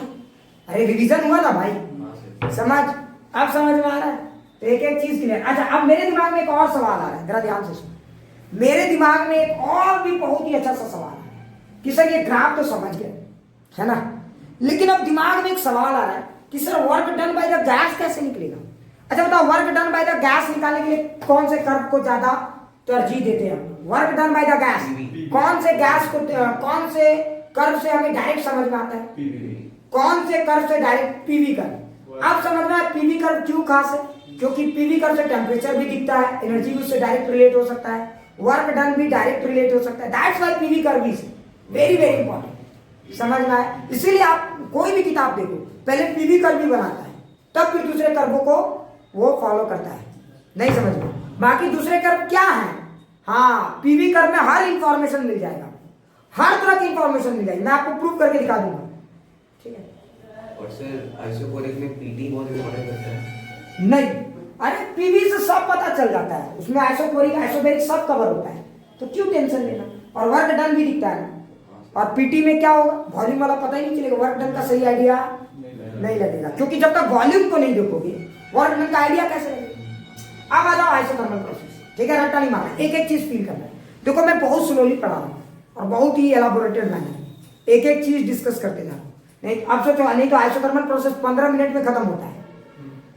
तुम लोग कहीं पढ़े हो कि नहीं? आइसोथर्मल प्रोसेस कितना टाइम लगता है खत्म होने में? 15 से 20 मिनट। तो थोड़ा सा ध्यान से, वीडियो में कितना टाइम लगता है? 10 मिनट 12 मिनट। ठीक है, तो थोड़ा सा फील करते हैं आइसोथर्मल प्रोसेस में वर्क। अब एक बात बताओ, work done under PV curve में कैसे निकालते हैं? वर्क डन पीवी कर्व में कैसे निकालते हैं? अरे वर्क डन पीवी कर्व में कैसे निकालते हैं? एरिया।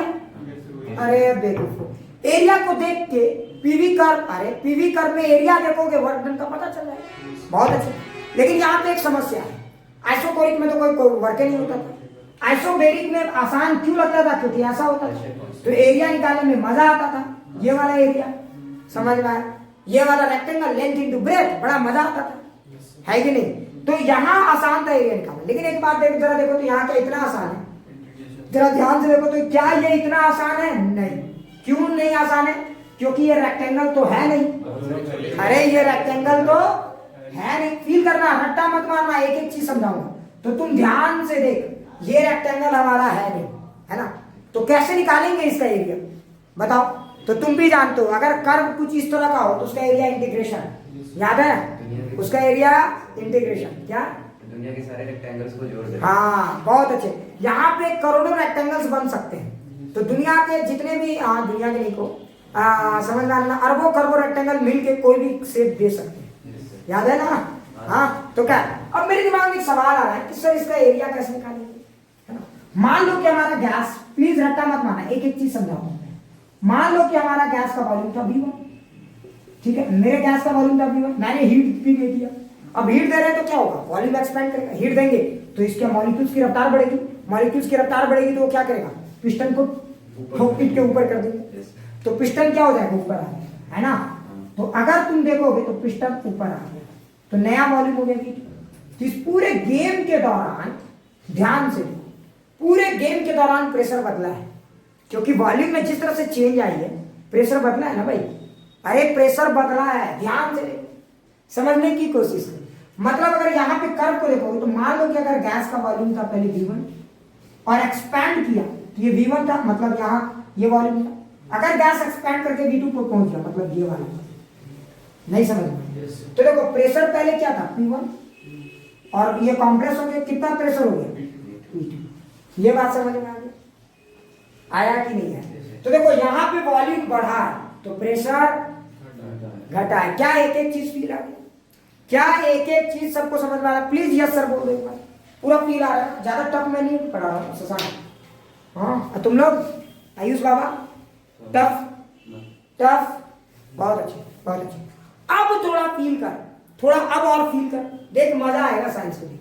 अच्छा सोच, अब मैं यहाँ पे वर्क डन निकालूंगा तो मैं कैसे निकालूंगा, समझ। तो यहाँ पे इसका एरिया निकालना है मुझे, क्या निकालना है यहाँ पे इसका एरिया। लेकिन इसका एरिया निकालना हमारे लिए इतना आसान नहीं होने वाला क्योंकि रेक्टेंगल नहीं है।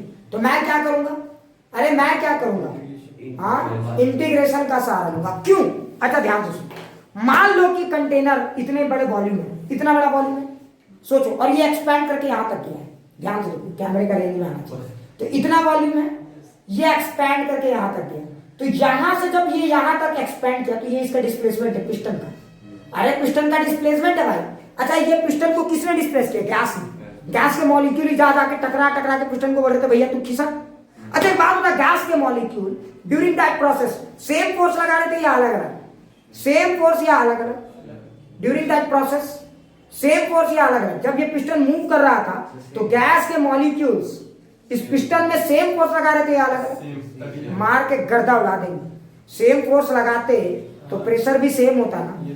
अरे बेवकूफ, जब ये पिस्टन मूव कर रहा था, जब ये पिस्टन मूव कर रहा था तो यहाँ पे अलग प्रेशर, यहाँ अलग प्रेशर, यहाँ अलग प्रेशर था, नहीं समझ में आया। तो गैस हर चीज देखो, अभी मजेदार क्या है, तुम लोग अभी पूरा साइंस नहीं पता है, मैं बता रहा हूं ना क्या है गजब की कहानी, आज सुन लो, देखो मजा आ जाएगा। तो ध्यान से देख, जिस समय गैस इस पिस्टन को पीट पाट के ऊपर की तरफ भेज रहे थे उस समय क्या हो रहा था जरा सोच। तो गैस जिस समय पिस्टन को पीट पाट के ऊपर भेज रहे थे हर समय प्रेशर बदल रही थी, और प्रेशर बदल रही थी हर समय फोर्स बदल रहा था। तो अगर मान लो शुरू में पिस्टन को आपने थोड़ा सा डिस्प्लेस किया गैस ने और बाद में पिस्टन को थोड़ा सा डिस्प्लेस किया गैस ने, बताओ ज्यादा वर्क डन गैस ने कब किया, शुरू में या बाद में, फील करो, शुरू में या बाद में। तो ज्यादा वर्क डन गैस ने कब किया, स्टार्टिंग में। क्यों भाई, क्योंकि प्रेशर ज्यादा था, आप ऐसे कर सकते हो, या ज्यादा फोर्स था, for same displacement DH starting में गैस ने ज्यादा वर्क परफॉर्म किया है, समझ में आया। स्टार्टिंग में गैस ने क्या किया है, ज्यादा वर्क परफॉर्म किया है, और बाद में गैस धीरे धीरे जैसे जैसे वो उसकी वॉल्यूम बढ़ रही है उसकी प्रेशर तो घट रही है तो वो फोर्स भी कम लगा रहा है। तो बाद में गैस क्या कर रहा है, कम वर्क डन कर रहा है कि ज्यादा वर्क डन कर रहा है, कम वर्क डन कर रहा है। समझ में आया, क्या फील आ गया, क्या फील आ गया। इसका मतलब शुरू में अगर गैस ज्यादा वर्क डन कर रहा है और बाद में अगर गैस कम वर्क डन कर रहा है, तो जरा सोचो, अगर तुम यहां पे भी फील करो, ये वाला रेक्टेंगल को देखोगे तो शुरू का डीवी देखो और बाद का डीवी देखो। मान लो थोड़ा सा वॉल्यूम शुरू का देखो और थोड़ा सा वॉल्यूम बाद का देखो तो फील आ जाएगा। शुरू के वॉल्यूम को देखोगे, मैं अलग से ग्राफ बनाता हूं क्योंकि वो जनरलाइज है। शुरू के वॉल्यूम को देखोगे डीवी और बाद के वॉल्यूम को देखो डीवी। बताओ ज्यादा एरिया कौन सा है, शुरू वाला या बाद वाला, फील करो, स्टार्टिंग वाला। मतलब ज्यादा वर्क डन शुरू में हो रहा है और बाद में क्या हो रहा है, कम वर्क डन हो रहा है। क्या ये बात फील है, मतलब ये हुआ कि ड्यूरिंग थर्मल प्रोसेस जो आप हीट भी सप्लाई करते हो ना, एक कांस्टेंट रेट से नहीं कर सकते, नहीं समझ में आया। आप जो हीट सप्लाई करते हो कांस्टेंट रेट से नहीं कर सकते। क्यों नहीं कर सकते, क्योंकि आपने खुद बोला है, इतनी डेप्थ में तुम्हें कोई नहीं बताएगा। आप ध्यान से सुनो, तुम यहाँ किस चीज का पेड़ कर रहे हो, यही सब चीजों के लिए ध्यान से देखो। ड्यूरिंग आइसोथर्मल प्रोसेस जो आप हीट सप्लाई करते हो एक जैसा नहीं कर सकते। क्यों नहीं कर सकते भाई, सोचो, क्योंकि वर्क डन तो अलग अलग है ना। शुरू में मान लो 10 जूल, बाद में 5 जूल, शुरू में 10 जूल बाद में 5 जूल, तो बताओ अगर शुरू में 10 जूल गैस ने वर्क परफॉर्म किया तो आपको शुरू में कितना हीट देना चाहिए? 10 जूल, तब ना 10 का 10 रहेगा, और बाद में आपको कितना देना होगा? 5, तब ना 5 का 5 रहेगा। तो ध्यान से सुनो, रट्टा नहीं मारना है। अगर आप समझो आइसोथर्मल प्रोसेस को लेकर कुछ लोग कंफ्यूज हो जाते हैं, समझो, तो गैस को जो आपको हीट सप्लाई करना है ना, वो अलग अलग रेट से हीट सप्लाई करना है, समझ रहे हैं? शुरू में गैस को थोड़ा ज्यादा हीट, फिर टाइम के साथ गैस को कम हीट देते चले जाएंगे, समझ में आ रहा है? अब 2 तरह के स्टेटमेंट होते हैं, जरा ध्यान से सुनो। मैं बोल रहा हूं ये पूरा प्रोसेस आइसोथर्मल है, देखो फील करना, रट्टा नहीं मारेंगे, एक एक चीज समझेंगे, क्या समझ में आ रहा है? तो ये पूरा प्रोसेस आइसोथर्मल है, मतलब इस पूरे गेम के दौरान कभी भी टेम्परेचर नहीं बदला है, समझो, इस पूरे गेम के दौरान कभी भी टेम्परेचर नहीं बदला, पूरे गेम के दौरान नहीं बदला, मतलब पूरे गेम के दौरान जो भी ये वर्क कर रहा है ना, उतना हीट दिया जा रहा है। तो हीट और वर्क परफेक्टली बैलेंस है, हीट और वर्क क्या है? परफेक्टली बैलेंस है, समझ में आया? क्लियर? लेकिन सोचो, अच्छा एक बात बताओ, अब थोड़ा आप फील करो, अगर ये आइसोथर्म्स है, तो सोचो अगर आपने शुरू में ज्यादा हीट दे दिया और बाद में हीट नहीं दिया, मान लो ऐसा कोई प्रोसेस ऐसे गया और ऐसे आ गया, तो इसका मतलब क्या होगा? ध्यान से देख, समझने की कोशिश करो। तो ये तुमको लगेगा, अच्छा देखो गैस दो, फिर से समझो, क्या ज्यादा टप पढ़ा रहा हूं क्या? स्किप करूं, ये समझ में आ रहा है? थोड़ा सा बता दूं इसको या स्किप करूं ये बात? क्या समझ में आ रहा है? हाँ, तो जरा सोचो, अगर मान लो एक बात बताता हूं, मान लो ओवरऑल वर्क, फील करना, रट्टा मत मारना। 2 तरह के स्टेटमेंट होते हैं, 2 तरह से काम किया जाता है। एक होता है परफेक्टली, एक बंदा क्या होता है, ध्यान से सुनो, एक बंदा जितना पर डे पढ़ा रहा है उतना पढ़ रहा है घर में, मतलब वो एकदम परफेक्टली बैलेंस करके पढ़ रहा है। और एक बंदा क्या किया, शुरू में बहुत पढ़ा, जुनून था, और बाद में जुनून धीरे धीरे कम, लास्ट में नहीं पढ़ा, फिर लास्ट के एग्जाम के समय बहुत पढ़ा, और दोनों ने सेम नंबर लाया। इसका मतलब ये नहीं कि दोनों एक ही तरीके से गुजरे हैं, समझने की कोशिश करो, समझ में आ रहा है मैं क्या कह रहा हूं? एक की क्या खासियत थी, वो परफेक्टली बैलेंस था। तो आइसोथर्मल प्रोसेस क्या है? परफेक्टली बैलेंस प्रोसेस है, ठीक है? अब देखो वर्क डन, एक सेकंड, रट्टा मत मारना प्लीज, थोड़ा सा समझना।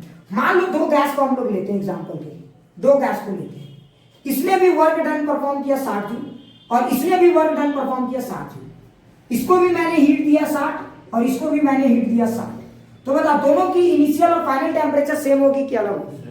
दोनों की सेम होगी, क्योंकि दोनों लग रहे हैं कि आइसोथर्मल है। लेकिन थोड़ा फोकस करना, हो सकता है कि इसमें हीट और वर्क परफेक्टली बैलेंस किया गया है। जिस समय ये 10 जूल का वर्क कर रहा था उस समय 10 जूल का हीट, जिस समय ये 20 जूल का वर्क कर रहा था 20 जूल का हीट, जिस समय ये 30 जूल का वर्क कर रहा था 30 जूल का हीट। और यहाँ क्या हो सकता है, यहाँ हो सकता है जिस समय ये 10 जूल का वर्क कर रहा था उस समय आपने हीट ज्यादा दे दिया, 20। नहीं समझो बात को। तो यहाँ पे ओवरऑल गेम के तरफ देखो, दोनों में अंतर क्या है। तो बताओ, अगर जरा फील करो, रट्टा मत माना प्लीज। तो इस प्रोसेस को देखो, अगर मान लो इसमें 10 जूल, वर्क को 60 में डिवाइड करते 10, 20, 30, तो हीट भी हमने इसको कितना दिया, 10, 20, 30। ये परफेक्टली आइसोथर्मल प्रोसेस है, नहीं समझ में? क्योंकि हर जगह पे टेम्परेचर क्या रहेगी, सेम रहेगी। लेकिन जरा सोचो एक प्रोसेस ऐसा है, इसको देखो, इसमें मैंने क्या किया, 10, 20, 30 वर्क, लेकिन शुरू में दिया 30, बाद में 20 और बाद में 10। तो देखो यहाँ नेट हीट और नेट वर्क तो सेम है ना, तो ये भी लास्टली उसी जगह पे पहुंचेगा। लेकिन अंतर क्या ये आइसोथर्मल है? क्या ये आइसोथर्मल है? ना मुन्ना ना, ये आइसोथर्मल नहीं है। ये इनिशियल और फाइनली सेम जगह पे पहुंचा, तो इनिशियल और फाइनली सेम जगह पे पहुंचने का मतलब ये नहीं होता कि वो आइसोथर्मल है। बात समझो, इसका मतलब ये हुआ कि नेट हीट और नेट वर्क डन सेम है। समझ में आया? तो ये पूरे प्रोसेस के दौरान इसकी टेम्परेचर बताओ क्या हुई होगी। तो प्रोसेस के दौरान देखो, काम कम किया, हीट ज्यादा दिया गया है, तो शुरू में इसकी टेम्परेचर बढ़ी होगी, और फिर बाद में क्या हुई होगी, टेम्परेचर घटी होगी। बाद में काम ज्यादा किया है, तो अगर इसका ग्राफ बनाओगे, इसका बनाओगे और इसका बनाओगे तो कैसा दिखेगा? फील करो, रट्टा मत माना, ये सब चीजें कोई नहीं बताएगा। तो दरअसल देख, अगर ग्राफ बनाना चाहते हो थोड़ा सा यहीं पे कोपचे में ले लेते हैं। अगर इसका ग्राफ बनाओगे एकदम परफेक्टली ऐसे दिखेगा, लेकिन अगर इसका ग्राफ बनाओगे कैसा दिखेगा मैं बताऊं। शुरू में टेम्परेचर यहां से चला, मान लो ये भी यहां चला, यहां तक आया, तो देखो ये पहले ऐसे भागेगा, टेम्परेचर बढ़ा, और फिर कैसे भागेगा, फिर ये ऐसे डाउनफॉल करेगा। अब समझ में आ रहा है? तो ग्राफ को देख के भी आपको समझना चाहिए। तो ये इनिशियली और फाइनली सेम है, तो इससे ये मत समझ जाना कि वो हमेशा आइसोथर्मल प्रोसेस है। Try to understand what I am trying to say. Clear? या मान लो इसका उल्टा करते, तो बताइए ग्राफ कैसे भागता। मान लो 10 ये वर्क है, और मान लो हीट हम शुरू में देते हैं इसको 5, समझ में आ रहा है? शुरू में 5, बाद में 10, और लास्ट में बम के हीट दे देते, लास्ट में दे देते 45। तो बताओ, तो फिर ये ग्राफ कैसे भागता? सोचो फील करो। तो फिर शुरू में नीचे भागता, ऐसे जाता, और फिर ये ग्राफ कैसे भागता, एक ऐसा टाइम आता फिर बम के ऊपर भागता। क्या अब समझ में आया? तो try to understand the situations. Clear? तो ये मत समझना कि इनिशियल और फाइनल सेम तो आइसोथर्मल प्रोसेस। आइसोथर्मल प्रोसेस एकदम परफेक्टली बैलेंस प्रोसेस है जिसमें हीट और वर्क एकदम सेम तरीके से बैलेंस करके दिया जाता है। क्लियर? एकदम फील आ रहा है या डाउट हो रहा है? अब एक एक चीज समझ में आ गई है ना, यूनिक चीज है ये सब। ठीक है, ये सब आगे बहुत काम आएगा। तुम जो आईटी वाईटी का जो न्यूमेरिकल्स बनाओगे ना आगे, यही सब कंसेप्ट में आपको देखना धज्जियां उड़ा दो। क्लियर? अच्छे से फील आ गया। अब आगे की कहानी को बताते हैं। अब थोड़ा फील करते हैं और अब आते हैं लोग न्यूमेरिकल पे। क्या आप समझ में आ गया ना? तो इनिशियल और फाइनल को देख के कभी भी कंफ्यूज नहीं होना। ठीक है, ये नहीं कि गैस का इनिशियल टेम्परेचर और फाइनल टेम्परेचर सेम है तो बाबा चिल्लाने लगे आइसोथर्मल। ना मुन्ना ना, थोड़ा पैसेंस रखना है। आइसोथर्मल प्रोसेस का मतलब क्या हुआ? हर समय टेम्परेचर सेम होनी चाहिए। इनिशियल और फाइनल सेम, कोई गारंटी नहीं वो आइसोथर्मल है। वो साइक्लिक भी हो सकता है या वो नॉन साइक्लिक भी हो सकता है, ये कोई और प्रोसेस भी हो सकता है। समझ में आ गया? अब आगे की कहानी सुनते हैं, क्या ट्विस्ट है इसमें, है ना। अब मेरा दिमाग में ये सवाल चल रहा है, सर आइसोथर्मल तो समझ गए, मतलब एक बात तो तय है। तो मतलब ड्यूरिंग आइसोथर्मल प्रोसेस, देखो अगर ये सवाल पूछा जाए एग्जाम में तो आप कंफ्यूज हो सकते हो। तो during isothermal process rate of heat supply और एक्सपेंशन के दौरान जो होता है, क्या रेट ऑफ हीट सप्लाई शुरू में ज्यादा, यानी heat supply, rate of heat नहीं, हीट सप्लाई शुरू में ज्यादा, टाइम के साथ क्या होता है? हीट सप्लाई बढ़ती है या घटती है? हीट सप्लाई टाइम के साथ क्या होती है? आइसोथर्मल प्रोसेस ना कांस्टेंट कैसे रखोगे हीट सप्लाई? अरे घटेगी ना भाई, वर्क डन जैसे जैसे गैस एक्सपैंड करेगा, अरे जैसे जैसे गैस एक्सपैंड करेगा वर्क डन कम होता जाएगा। आइसोथर्मल प्रोसेस में शुरू में ही वर्क डन ज्यादा और बाद में वर्क डन कम। नहीं समझ में आया? क्या फील आया? अभी भी नहीं समझ में आया क्या? अरे आया कि नहीं? नहीं, ये पॉइंट नहीं समझ में आया जो अभी मार के गर्दा उड़ा देंगे। इतना देर से यही चीज समझा रहे। अरे बेवकूफ, जरा देख, शुरू में वर्क डन ज्यादा या बाद में? शुरू में ज्यादा। तो अगर वर्क डन शुरू में ज्यादा तो हीट सप्लाई शुरू में ज्यादा रहेगा, शुरू में ज्यादा रहेगा और बाद में घटता रहेगा। घटता रहेगा। यही चीज तो बोल रहा है। लगता है अभी भी नहीं समझ में आया कि नहीं आया? मजा आ रहा है देख के? ठीक है, ये सब चीज सीख पाओगे कहीं सिवाय हमारे? अब क्या सर? हाँ बोलो। तो ऐसा देखा जाए तो आप लोग जब बोल देते कि Q is equals to work, तो वो तो हाफ नॉलेज हो गया मतलब। बिल्कुल बिल्कुल, एक्चुअली में सही स्टेटमेंट पता है क्या है? dq is equal to dw, that's the correct statement. dq is equal to dw। अच्छा, हर एक का वैल्यू आएगा। हाँ ठीक है। तो आप जो क्वेश्चन करवाए थे उसमें मोटा मोटी हीट ट्रांसफर। अरे बेवकूफ, उतना डेप्थ में नहीं जाते हैं, इसीलिए लोग बच जाते हैं, इसलिए हाई फाई नहीं पढ़ाते। तुम लोग बहुत ज्यादा उसको ये कर लेंगे। ज्यादातर लोग आइसोथर्मल में बोलते हैं कि सेम, उतना कोई इन डेप्थ में नहीं जाता है, इसलिए मैं इन डेप्थ में पढ़ाता भी नहीं। समझो बात को। तो तुम जो पढ़ते हो मोटा मोटी पढ़ते हो, मोटा मोटी वहां पे बोल दिया जाता है हीट और वर्क सेम। ठीक है, तो टोटल हीट और टोटल वर्क सेम, लेकिन बीच में क्या हुआ ये भी मैंने बता दिया। नहीं समझ में आया? आगे समझ में? ठीक है, समझ। अब तुम कंपेयर करोगे, सर पिछले साल आपने ये बताया था, मैं बोला ना मैं हर साल अलग बताता हूं। तुम कोई भी साल उठा के देखोगे मेरा हर साल अलग दिखेगा, तो तुम कंपेयर नहीं कर सकते। वो मोटा मोटी था, ये थोड़ा सा इनडेप्थ आइडिया हो गया। समझ में आ रहा है ना मैं क्या कह रहा हूं? तो तुम ये कंपेयर नहीं कर सकते। पिछले साल के कंपैरिजन में ये ज्यादा बता दिया, इतना देर में तो पिछले साल आइसोथर्मल खत्म कर दी थी। समझ? अब आगे बढ़ते हैं। ठीक है, अब तुम लोग हाँ सर पूरा फील आ गया ना? एक एक पॉइंट, क्या एक एक पॉइंट समझ में आ रहा है? यूनिक लग रहा है ना ये टॉपिक? अच्छा अब चलो सोचो, अब मुझे वर्क डन निकालना है। मुझे क्या निकालना? Work done. अब इतना देर से उतना ही भाषण मारे, जो इस ग्राफ के पीछे लटके पड़े हैं सब बढ़ ही नहीं रहा है ना? 1 घंटा हो गया, तो अब वर्क डन निकालते हैं भाई। अब और ज्यादा बतलाबाजी। तो वर्क डन कैसे निकालेंगे? तो बताओ, याद करो वर्क डन निकालने के लिए क्या करते थे? याद करो, हम लोग ऐसा डिस्प्लेसमेंट करते थे जहां पे फोर्स कांस्टेंट हो। तो हम यहाँ पे वॉल्यूम में कैसा डिस्प्लेसमेंट करें? थोड़ा सा डिस्प्लेसमेंट करेंगे। हम लोग क्या करेंगे? थोड़ा सा डिस्प्लेसमेंट करेंगे। हम लोग थोड़ा सा डिस्प्लेसमेंट करेंगे ताकि प्रेशर लगभग कांस्टेंट रहे, है ना, dV। तो हम लोग क्या करेंगे? गैस एक्सपैंड तो जरूर कर रहा है, गैस V1 से V2 जा रहा है, लेकिन हम क्या करेंगे? गैस को क्या कहां से कहां देखेंगे? V से V प्लस dV, कोई भी जनरल देखेंगे। तो हम मान लेंगे कि अगर गैस कहीं पे था मान लो गैस का वॉल्यूम था V। अब बोलोगे सर आप V पे ही क्यों पढ़ो, पूरा कैलकुलस में यही मैंने समझाया है, जनरलाइज कर रहे हैं। तो हम V से गैस को एक्सपेंड करके ले गए V प्लस dV में। तो देखो गैस कुछ तो एक्सपेंड हुआ, तो ये वाला वर्क डन क्या देगा, ये वाला एरिया क्या देगा, वर्क डन। ये वाला एरिया क्या देगा, वर्क डन। तो dW इक्वल टू क्या लिखेंगे, P इंटू dV। बोलो पूरा P ला गया, अरे dW। अच्छा एक बात बताओ, क्या ये सारे के लिए वैलिड है या कोई एक के लिए, सारे सिचुएशन के लिए वैलिड है ना। अगर हम dV यहाँ वाला लेंगे तो यहाँ वाला प्रेशर, अगर हम dV यहाँ वाला लेंगे तो यहाँ वाला प्रेशर, और अगर हम dV यहाँ वाला लेंगे यहाँ वाला प्रेशर, क्या P ला गया। अच्छा समझ में आ गया। हाँ, और तुम ध्यान से देखो, जिस समय प्रेशर ज्यादा उस समय वर्क डन ज्यादा। देखो आप P ला रहा है, अरे जिस समय प्रेशर ज्यादा होगा उस समय वर्क डन ज्यादा होगा, जिस समय प्रेशर कम उस समय वर्क डन। तो एक्सपेंशन के गेम में क्या होता है, शुरू में प्रेशर ज्यादा होता है इसलिए शुरू में ज्यादा वर्क डन होगा फॉर सेम डिस्प्लेसमेंट dV, और बाद में क्या होगा, घटते जाएगा। क्या अब फील आ रहा है, क्या अब फील आ रहा है सबको, क्या अब फील आ रहा है सबको। अब देखो, तो अगर ये हो गया तो मैं टोटल वर्क डन निकालना चाहूंगा तो मैं इसको इंटीग्रेट करूंगा, है ना। लेकिन एक समस्या है, इंटीग्रेट में इधर करेंगे तो ये तो टोटल वर्क डन आ जाएगा, टोटल रेक्टेंगल जोड़ देंगे। लेकिन यहां पे इंटीग्रेट करेंगे तो दिक्कत है, ठीक है, यहां पे इंटीग्रेट करेंगे दिक्कत है। एक और चीज, ये वाला पॉइंट बहुत ध्यान से देखना, क्लोज लुक मारो, एक सेकंड, ये वाला पॉइंट पे क्लोज लुक मारना। क्यों, तुमको मैं बताऊंगा एक बहुत ही गलत चीज, ठीक है। क्लोज लुक मारना है, क्लोज लुक किस तरह का मारना है तुम अभी नहीं, अगर कोई इसको मुझे बता दिया कि किस तरह का क्लोज लुक, मैं एक दिन सवाल पूछूंगा, आज से फ्राइडे या सैटरडे को मैं एक सवाल पूछूंगा, मैं बता दूंगा कि किसका क्या रैंक आने वाला है। उस तुम लोग को आज मैं नहीं बताऊंगा कि कहां पे ध्यान देना है, तुम मुझे ध्यान दे के दिखा देना, ठीक है। कितना तो बनते हो ना ये अभी समझ में आ जाएगा, रैंक बता दूंगा तुम्हारा क्या है। ओपन सर ये तो इंटीग्रेशन करना, इंटीग्रेशन ना ना ना ना ना तुम अब मैं क्यों बताऊं कि कहां देखना है, तुम ढूंढो इस पूरे प्रोसेस में एक जगह में एकदम तुमको मैं एकदम नॉर्मली नेचुरली बताऊंगा।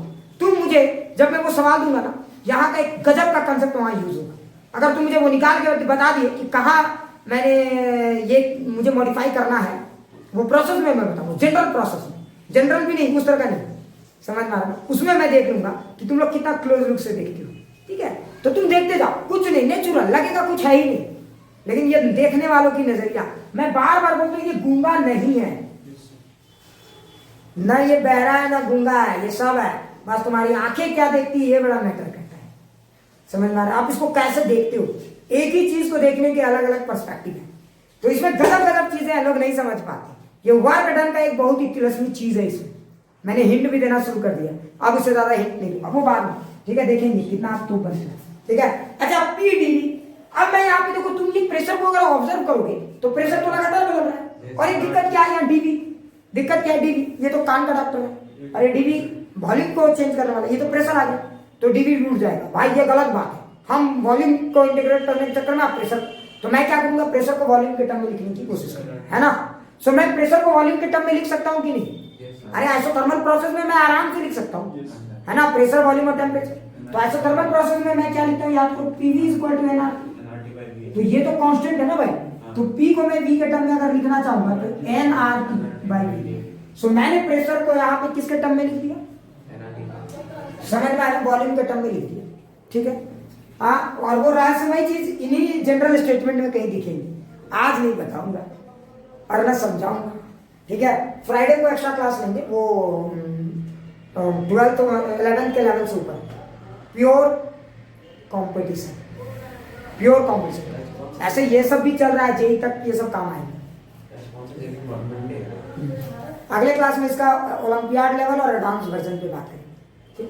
तो जरा ध्यान से देख PdV, तो जरा सोच क्या होगा PdV, तो P को मैंने इन टर्म्स ऑफ V लिख दिया, अब वो भी खुश है ना, तो nRT/V इंटू dV, क्लियर। देखो अब खुश हो गया ये, हाँ अब मेरा दोस्त आया है, अब मैं इसका चीरफाड़ कर सकता हूँ, है ना। अच्छा बताओ, इस पूरे गेम के दौरान वॉल्यूम में तो चेंज आ रहा है, तो वॉल्यूम कहां से कहां तक बदल रहा है, V1 से V2 तक। तो अगर आप लिमिट ऑफ इंटीग्रेशन में भी थोड़ा सा इंटरेस्टेड हो तो ये मान, है ना, ये एकदम पूरा केमिस्ट्री, अब पूरा केमिस्ट्री, लेकिन इसके पहले जो पढ़ा है वो बड़ा यूनिक चीज था, सब पूरा क्लियर हो गया ना, वो सब चीजें तुम्हें सीखने को नहीं मिलेगी, यही यूनिक है। और अभी देखना वो कंसेप्ट जो अभी इसके पहले पढ़ाए थे पूरा वो सब आइसोथर्म्स लाए, कैसे टेम्परेचर कैसे ये सब चेंज होता है, वही चीजें तुम्हें कंपटीशन में बाकी लोगों से अलग करता है। ये जो भीड़ में आप अलग होते हो 99.9 परसेंटाइल और 100 परसेंटाइल वाले लोगों में आते हो, वो कौन सा पार्ट? वही सब पार्ट। ये सब कोई पढ़ता है, केमिस्ट्री से लेकर फिजिक्स तक में ये सब कोई पढ़ रहा है, समझ में आ रहा है, और फील भी कर रहा है इसको। तो देख अच्छा इसमें बाहर निकालो, कौन बाहर निकलेगा? एनआरटी बाहर। तो बताओ अगर आप ध्यान से देखोगे तो एनआरटी बाहर आ जाए तो डीवी बाई वी, और डीवी बाई वी का इंटीग्रेशन जानते हो, डीएक्स बाई एक्स का इंटीग्रेशन ln x, है ना? ये सब पता होना चाहिए ln x। तो अगर आप इसका इंटीग्रेशन करोगे तो ln x, है ना? dx बाई एक्स, याद रखना इसका इंटीग्रेशन क्या होता है? ln x। अभी याद ही रखें आप, ठीक है? तो इसका इंटीग्रेशन होता है ln x। अब कुछ लोग बोलेंगे, देखो कुछ लोग ऐसे भी सोच सकते हैं, सर इसको ऐसे नहीं कर सकते थे, x का पावर -1 इंटू डी एक्स। तो सर इसको ऐसे करते हैं, x का पावर -1 प्लस 1 बाई -1 प्लस 1। देखो तो ये नहीं होगा। अरे जरा ध्यान से देखो, ये नहीं होगा, ये अनडिपेंडेंट रहेगा, नीचे 0 आ जाएगा। ये सब चीज सीखो, ये ना चल दे, ठीक है? ये अनडिफाइंड है अभी फिलहाल, अब उतना डेप्थ में भी नहीं जाएंगे, मैथ थोड़ी पढ़ रहे हैं, है ना? तो डीवी बाई वी, अगर आप इसको इंटीग्रेट करोगे तो ln v आएगा, ठीक है? अब ln v आ गया, ln v, और यहाँ पे v1 से लेकर v2, क्या ये क्लियर आ गया ना? अब इसको आप समझ ही होगे, ये एक बार v2 पुट करोगे, एक बार v1। तो चूंकि यहाँ पे 11 के भी बच्चे बैठे, इसलिए थोड़ा सा इसको बार बार एलाबोरेट करके नहीं दे रहे। nRT ln v2 minus ln v1। जो लोग मैथ जानते हो वो जानते हो, ln a minus ln b, ln a by b, है ना? खैर यहाँ तक अच्छा, nRT बाहर क्यों आया ये समझ में आ गया ना?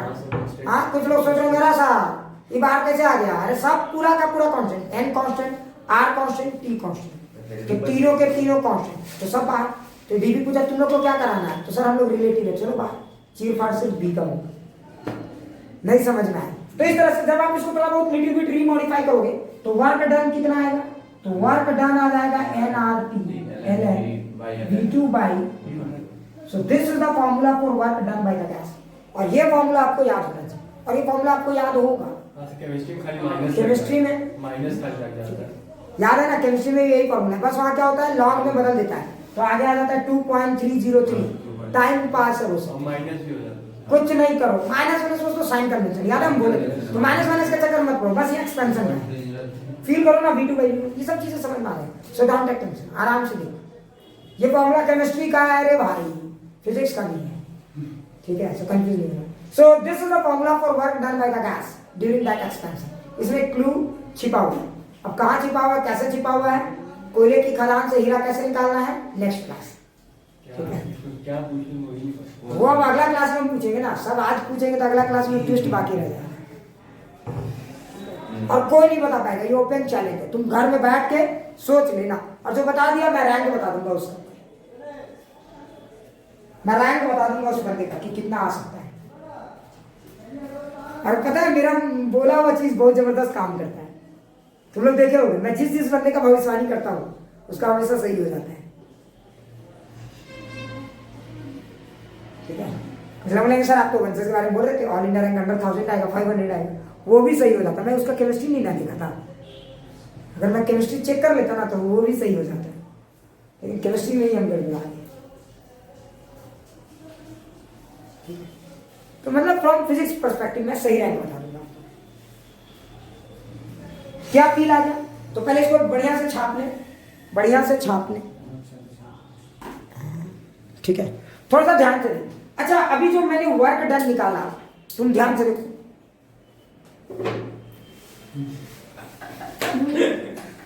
पढ़ाई लिखाई पे ध्यान दीजिए इसका।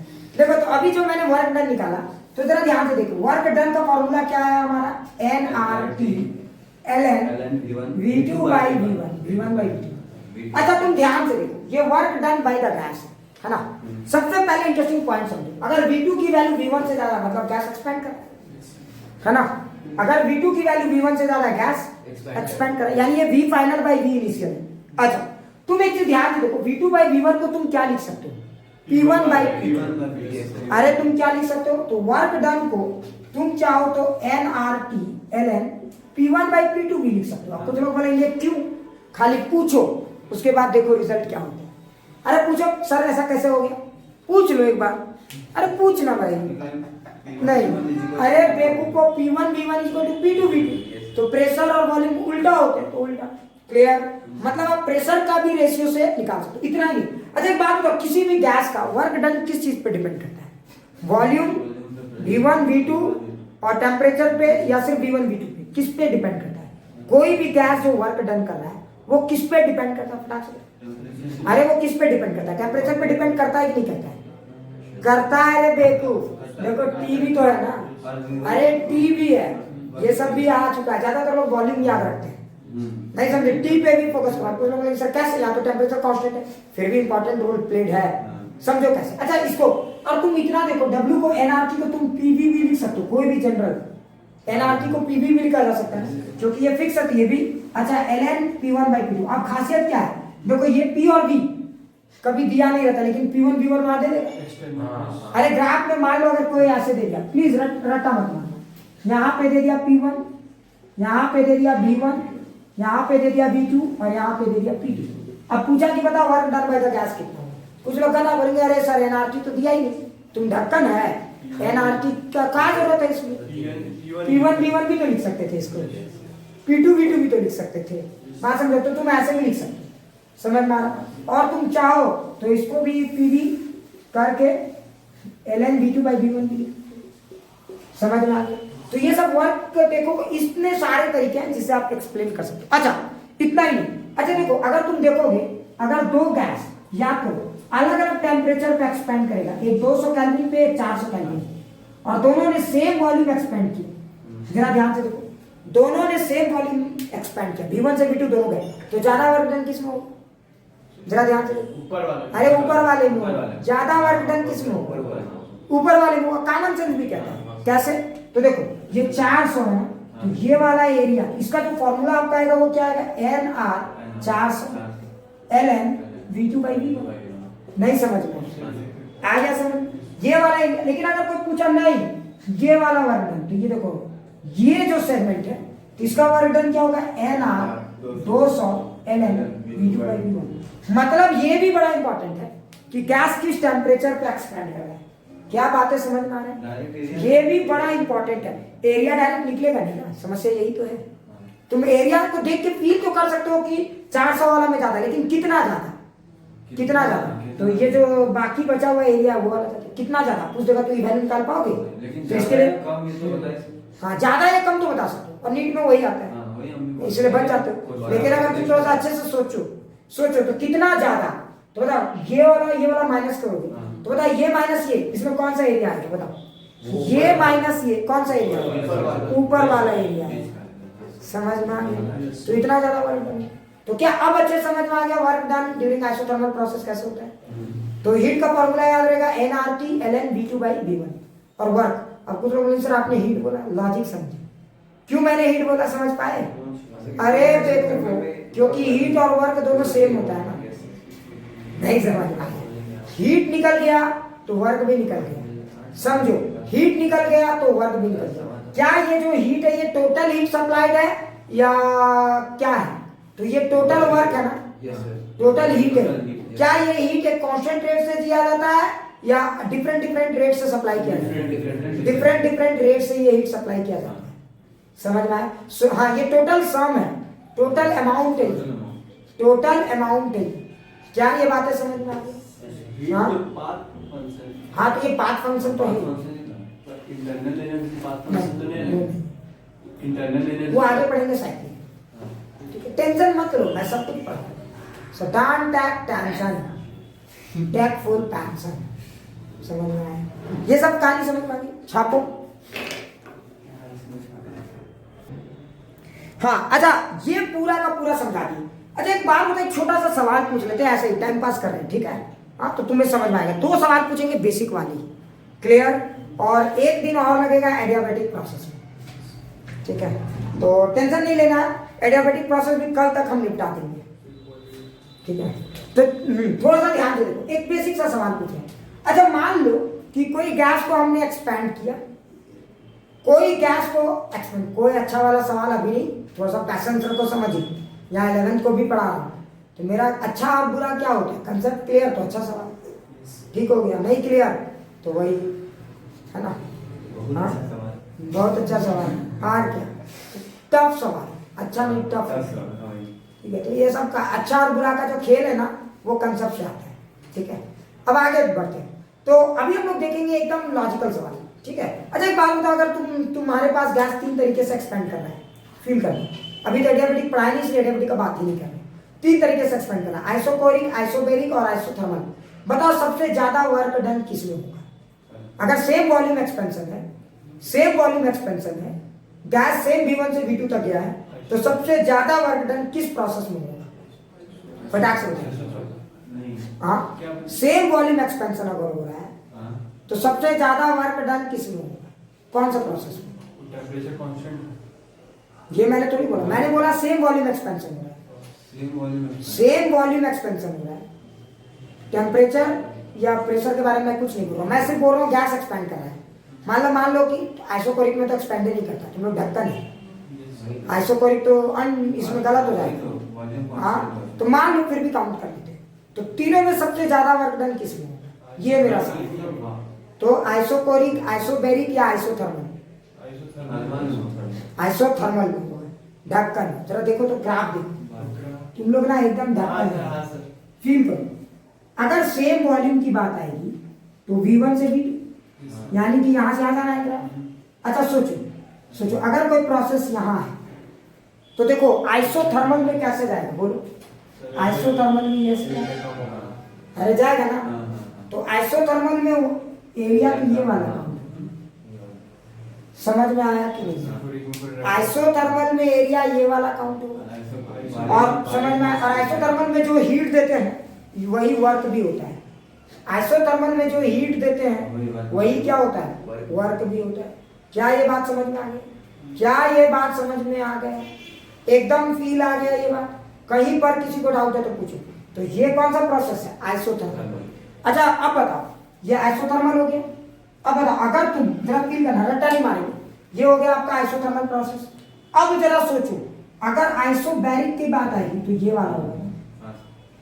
ये कौन सा प्रोसेस होगा? आइसोबैरिक। तो देखो, तो आइसोबैरिक प्रोसेस का एरिया ज्यादा है या आइसोथर्मल का? आइसोबैरिक का एरिया ज्यादा है, मतलब work done during isobaric process हमेशा क्या होगा? ज्यादा होगा in comparison to isothermal process. क्या ये फील आ गया? जरा ध्यान से अब समझ में आ रहा है। तो आइसोबैरिक प्रोसेस में वर्क डन ज्यादा होता है, क्लियर? आइसोबैरिक प्रोसेस में वर्क डन ज्यादा होता है। अच्छा समझ में आ गया, एकदम क्लियर हो गया। चलो सबको फील आ गया। देखो एक टेबल बनाते हैं, याद है वो टेबल? हाँ, एक टेबल बनाते हैं। ये टेबल रैस्निक हैलिडे से लिया गया टेबल है, इसमें मेरा अपना कुछ भी करामाती नहीं है। तो इस टेबल के 3 पार्ट, 5 पार्ट के टेबल है। 3 पार्ट आज आपको खुद से फिल इन द ब्लैंक भरने हैं, ठीक है? 3 पार्ट आपको खुद से फिल इन द ब्लैंक जो होंगे वो भरने हैं, और जो बाकी पार्ट होगा वो हम लोग टाइम के साथ भरना सीखेंगे, ठीक है? तो चलो एक रैस्निक हैलिडे के वो लास्ट वाले टेबल को हम लोग देखते हैं। क्या ये पूरा फील आ गया? ये टॉपिक अच्छे से फील आ गया? कहीं पर किसी को डाउट? और ये टेबल को एक अलग पेज में बना के रखें। एग्जाम के समय कुछ मत पढ़ना, खाली ये टेबल देख लोगे तो काम चल जाएगा। उतना बड़ा में नहीं चलेगा, फुल पेज में बनाएंगे, फुल पेज, एक अलग पेज में, फुल पेज में बनाएंगे, ठीक है? ये टेबल बहुत बड़ा जाने वाला है, तो और लंबा वाला साइड से देखोगे तो ज्यादा फील आएगा, ठीक है? वैसे हाँ, वैसे landscape view, landscape view, landscape जैसा बोर्ड है। हाँ, जैसा मेरा बोर्ड है, ये लैंडस्केप व्यू होता है ना। अब वो कौन सा व्यू बोलते हैं? Portrait view. तो लैंडस्केप व्यू में देखेंगे टेबल को, तो ताकि आपको फील आए, और वो टेबल में ही आपको सब कुछ रहेगा। तो करना क्या मैं आपको सिखा दूंगा। टेबल में एकदम एक पेज हम लोग बनाएंगे जिसमें पूरा मैप बनाएंगे थर्मोडायनेमिक्स। तो एग्जाम के समय सिर्फ वो मैप देख लेना है, मतलब आप 1 मिनट में पूरा थर्मो को रिवाइज कर सकते हो। हम उसमें ऐसा हटा देंगे धीरे धीरे, ठीक है? तो आपको टेबल बनाना है। पहले टेबल के ऊपर जगह रखना चाहो तो रख सकते हो, नहीं रखना चाहो तो कोई बात नहीं, कोई इशू नहीं, हम लोग नीचे हटाएंगे, ठीक है? समझ में आ रहा है ना? तो आप आराम से, हाँ, मैप ऑफ थर्मोडायनेमिक्स, मैं उसमें सब कुछ काम करूंगा, पूरा थर्मो नहीं, पूरा हीट एंड थर्मोडायनेमिक्स एक टेबल में हटा देंगे, ठीक है? तो आप कोशिश करना कि छोटे छोटे में ही लिखना, आप बड़ा बड़ा लिखोगे तो एक ही वर्ड में भर जाएगा, ठीक है? हाँ, तो चलो पहले वो टेबल बनाते हो। टेबल के बाद जो जगह बचेगा अपने कॉपी में जहां तहां एडजस्ट कर लेना। एक पेज में पूरा हीट एंड थर्मोडायनेमिक्स कैसे? तो अभी पहले टेबल में ये रिवीजन है, देखो। अच्छा अभी मैंने आपको क्या बताया? एक प्रोसेस, ठीक है? प्रोसेस का नाम आप देखो मैं जैसे बना रहा हूँ वैसे करना, ऊपर में जगह छोड़ देंगे, ठीक है, थोड़ा सा ऊपर में जगह छोड़ देना। अब वो कुछ लोग सोच रहे होंगे सर क्यों, हीट के लिए, हीट को भी ऊपर में हटा देंगे, अरे हीट एंड हीट वाला पार्ट, ठीक है, तो थोड़ा सा जगह ऊपर में छोड़ सकते हो। प्रोसेस, अच्छा यहाँ पे हीट का formula work, change in energy और चेंज इन एंट्रोपी, ठीक है। और एक सेकंड, चेंज इन एनर्जी रुक जा, अभी तुम लोग देखोगे तभी बना सी और एंट्रोपी, क्लियर। तो देखो ये वाला बाद में फील करेंगे, एंट्रोपी जब पढ़ेंगे सेकंड लॉ ऑफ थर्मोडायनेमिक्स तब समझ में आ रहा है ना।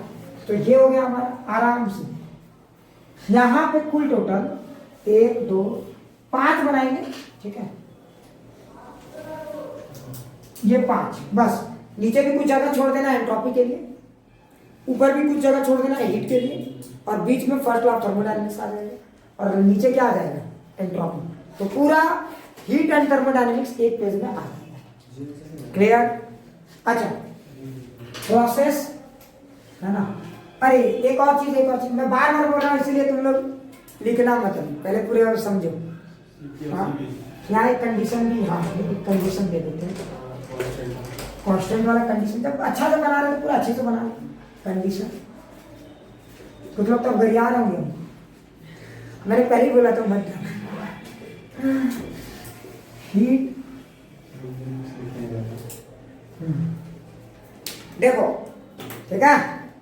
अब चलो बढ़ते हैं। अच्छा एक बात फटाफट बताओ, यहाँ पे पहला कौन सा प्रोसेस हम लोग पढ़ते हैं, आइसोकोरिक प्रोसेस।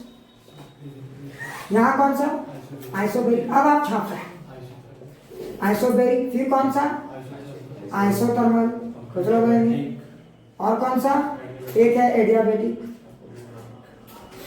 और कौन सा, पॉलीट्रॉपिक। एक और चीज ध्यान देना, एक और चीज ध्यान दोगे आप लोग, ये प्रोसेस सिर्फ वो लोग पढ़ेंगे जो लोग एडवांस या कंपटीशन में रैंक लाना चाहते हैं, अदरवाइज इसको आप स्किप कर सकते हो, ठीक है। तो स्टार मार्क का मतलब आप स्किप कर सकते हो, ये वाला पॉइंट भी आप स्किप कर सकते हो, ये वाला पॉइंट भी स्किप कर सकते हो। तो स्किप आप ये वाला रो को कर सकते हो और ये वाले कॉलम, समझ में आ रहा है ना। 11 के लिए बस इतना ही काम। अच्छा आप देख, अच्छा बताओ, चलो ध्यान दो, आइसोकोरिक प्रोसेस में चलो फटाफट भरते जाओगे सब। अच्छा बताओ इसमें कौन से कॉलम में, कॉलम 1 2 3 4 5 6, कौन से कॉलम में आइसोकोरिक में 0 होगा, फटाक से बोलो, 0 कौन से कॉलम में होगा, कहां पे 0 होगा, अरे आइसोकोरिक में कहां पे 0 होगा, फटाक से बोल भाई। तो 2 3 4 फोर्थ वाले कॉलम में यहाँ पे 0 होगा, क्लियर। वर्क वाले में 0 होगा, बहुत अच्छा, अब समझ में आ गया। अच्छा एक बात बताओ, आइसोबेरिक में कहां पे 0 होगा, आइसोबेरिक में कहां पे 0 होगा, आइसोबेरिक में कहां पे 0 होगा, कहीं पे 0 नहीं होगा। अरे कॉमन सेंस लगा रहे, नाम सेंस, कहीं पे 0 नहीं होगा, कंडीशन भी 0 नहीं, हीट देते हैं, वर्क भी करता है, चेंज इन एनर्जी कैपेसिटी भी, एंट्रोपी भी होगा। तो एंट्रोपी अभी तो इग्नोर करो। अच्छा बताओ आइसोथर्मल में कहां पे 0 होगा, फटाक से बताओ, आइसोथर्मल में कहां पे 0 होगा, चेंज इन एनर्जी। एडियाबेटिक में हम लोग अगले क्लास में पढ़ेंगे, लेकिन अगर आप केमिस्ट्री में थोड़ा सा भी जानकारी, इतनी सी भी, तो बता सकते हो। एडियाबेटिक में कहां पे 0 होगा, क्यू में 0 होगा। एडियाबेटिक में हीट ही नहीं देते, है ना, एडियाबेटिक में हीट ही नहीं देते, खैर वो बात मत करें, तो अभी इसको छोड़ देते हैं। हाँ ठीक है, अब आगे बढ़ते हैं। खैर रहने दो, ये समझ में आ गया। 0 वाला देखो, अभी एडियाबेटिक वाला लाइन को छोड़े। अच्छा बताओ यहाँ पे कंडीशन क्या होगा, आइसोकोरिक में वॉल्यूम फिक्स, तो क्या लिखेंगे, P1 by T1 is equal to P2 by T2। समझ में आ गया। हीट का फॉर्मूला यहाँ पे क्या लिखेंगे, बोलो, NC del T। हीट क्या लिखेंगे, NC del T, है ना, NC del T। तो NC में क्या, CV या CP, C में क्या, तो NCV dt। अच्छा बताओ अगर ये हीट हमने दिया सिस्टम को, हीट गिवन, यहाँ लिख देते हो यहाँ तुम लोग क्वेश्चन में, अच्छा वो छोड़ दो, स्टार्ट लिख लो, स्टार्ट लिखो, heat given to the system, ऐसे ही एरो दे तो मतलब heat given to the system, work done by the system. देखो सिस्टम को दे रहे हैं वो एरो अंदर बाय द सिस्टम। अच्छा एनसीवीडीटी, चेंज इन एनर्जी क्या होगा, अरे जितना हीट दिया कोई काम नहीं किया, तो चेंज इन एनर्जी एनसीवीडीटी है, heat is equal to change in, तो एनसीवीडीटी। अच्छा इसकी कैपेसिटी क्या हो जाएगी सी। CV समझ में आ गया। अच्छा आगे देखो आइसोबैरिक में क्या फिक्स, फटाक से बताओ यहाँ क्या कांस्टेंट, फटाक से कमेंट करो, आता है बहुत तेज है मुझे पता है, फटाक से कमेंट करो। हाँ मुझे भी आता है, क्या मैं छोड़ दूँ पढ़ाना, बात समझो। हाँ तो क्या प्रेशर कांस्टेंट, प्रेशर कांस्टेंट का मतलब pressure constant PV is equal to nRT, तो V1/T1 is equal to V2/T2। यहाँ पे क्या लिखेंगे NCDT, C का सब्सक्रिप्ट कौन सा, C का सब्सक्रिप्ट कौन सा, C का सब्सक्रिप्ट कौन सा P, बहुत अच्छा। अच्छा बताओ यहाँ वर्क क्या लिखेंगे, यहाँ वर्क क्या लिखेंगे P into V PdV या P∆V या nRDT, याद आ रहा है, याद आ रहा है, अरे बात तो एक है ना nRDT। अच्छा चेंज इन एनर्जी कितना, इतना हीट किया इतना वर्क किया, इसमें इसको माइनस करो तो NCPDT माइनस nRDT, तो NCVDT। देखो टेबल क्या रटना पड़ रहा है या पी रहा है, तो इसका कैपेसिटी सी। क्लियर, देखो पूरा फील आ रहा है। अच्छा आइसोथर्मल प्रोसेस में कंडीशन क्या होता है, टेम्परेचर कांस्टेंट, तो PV is equal to constant. Clear. अच्छा हीट का फॉर्मूला क्या होगा, वही होगा जो वर्क का होगा। अच्छा आइसोथर्मल प्रोसेस में वर्क हीट का फॉर्मूला ये क्यों नहीं लिख पा रहे, NCΔT क्यों नहीं लिख पा रहे, क्योंकि याद करो ये किस, ये सेंसिबल हीट के लिए फॉर्मूला है, जो हीट में टेम्परेचर चेंज होता है, जरा सोचो, और वहां पे C अनडिफाइंड है ना, तो मतलब ये वाला फॉर्मूला से काम नहीं चलेगा। सोचो सोचो फील करो, समझ में आ रहा होगा। आइसोथर्मल के लिए अलग टाइप क्यों दिखता है, जबकि हीट का जनरल फॉर्मूला क्या है NCΔT, NCΔT हीट का general formula, but why that general formula does not exist here, क्योंकि C वहां पे अनडिफाइंड है, और आइसोथर्मल प्रोसेस में टेम्परेचर में भी तो चेंज होता। तो अगर इस फॉर्मूले के हिसाब से देखोगे तब तो तुम कहोगे आइसोथर्मल प्रोसेस नहीं समझ में आएगी। हाँ समझ में आया। आइसोथर्मल प्रोसेस में ये क्या हो जाएगा, तो इसलिए आइसोथर्मल प्रोसेस में हीट का फॉर्मूला आ जाए क्या, तो वर्क का निकालो, तो वर्क का याद है ना nRT ln V2/V, तो हीट का भी यही हो जाएगा nRT ln V2/V। क्या आप फील आ गए, और यहाँ पे C को आप अगर लॉजिकली बोलो तो इनफाइनाइट बोल सकते हो, लेकिन मैथमेटिकली दैट इज अनडिफाइंड। नहीं समझ में आया, ठीक है। अब बच गया ये दो टेबल है ना, हम लोग देखो इतना मेहनत कर रहे हैं कि इतना भर दिए, एक टेबल और मेन बच गया, तो इसको आज से लेकर कल तक में तो हम खत्म करेंगे। आज अगर मेरा मूड खराब हो तो आज इसको भी खत्म करेंगे, आज फिर सेकंड हाफ में। तुमको पता है ना, तुम लोग को पता है ना, अगर मैं कोर्स खत्म करने पे उधर आता हूँ तो मुझसे ध्यान क्लास को नहीं ले सकता।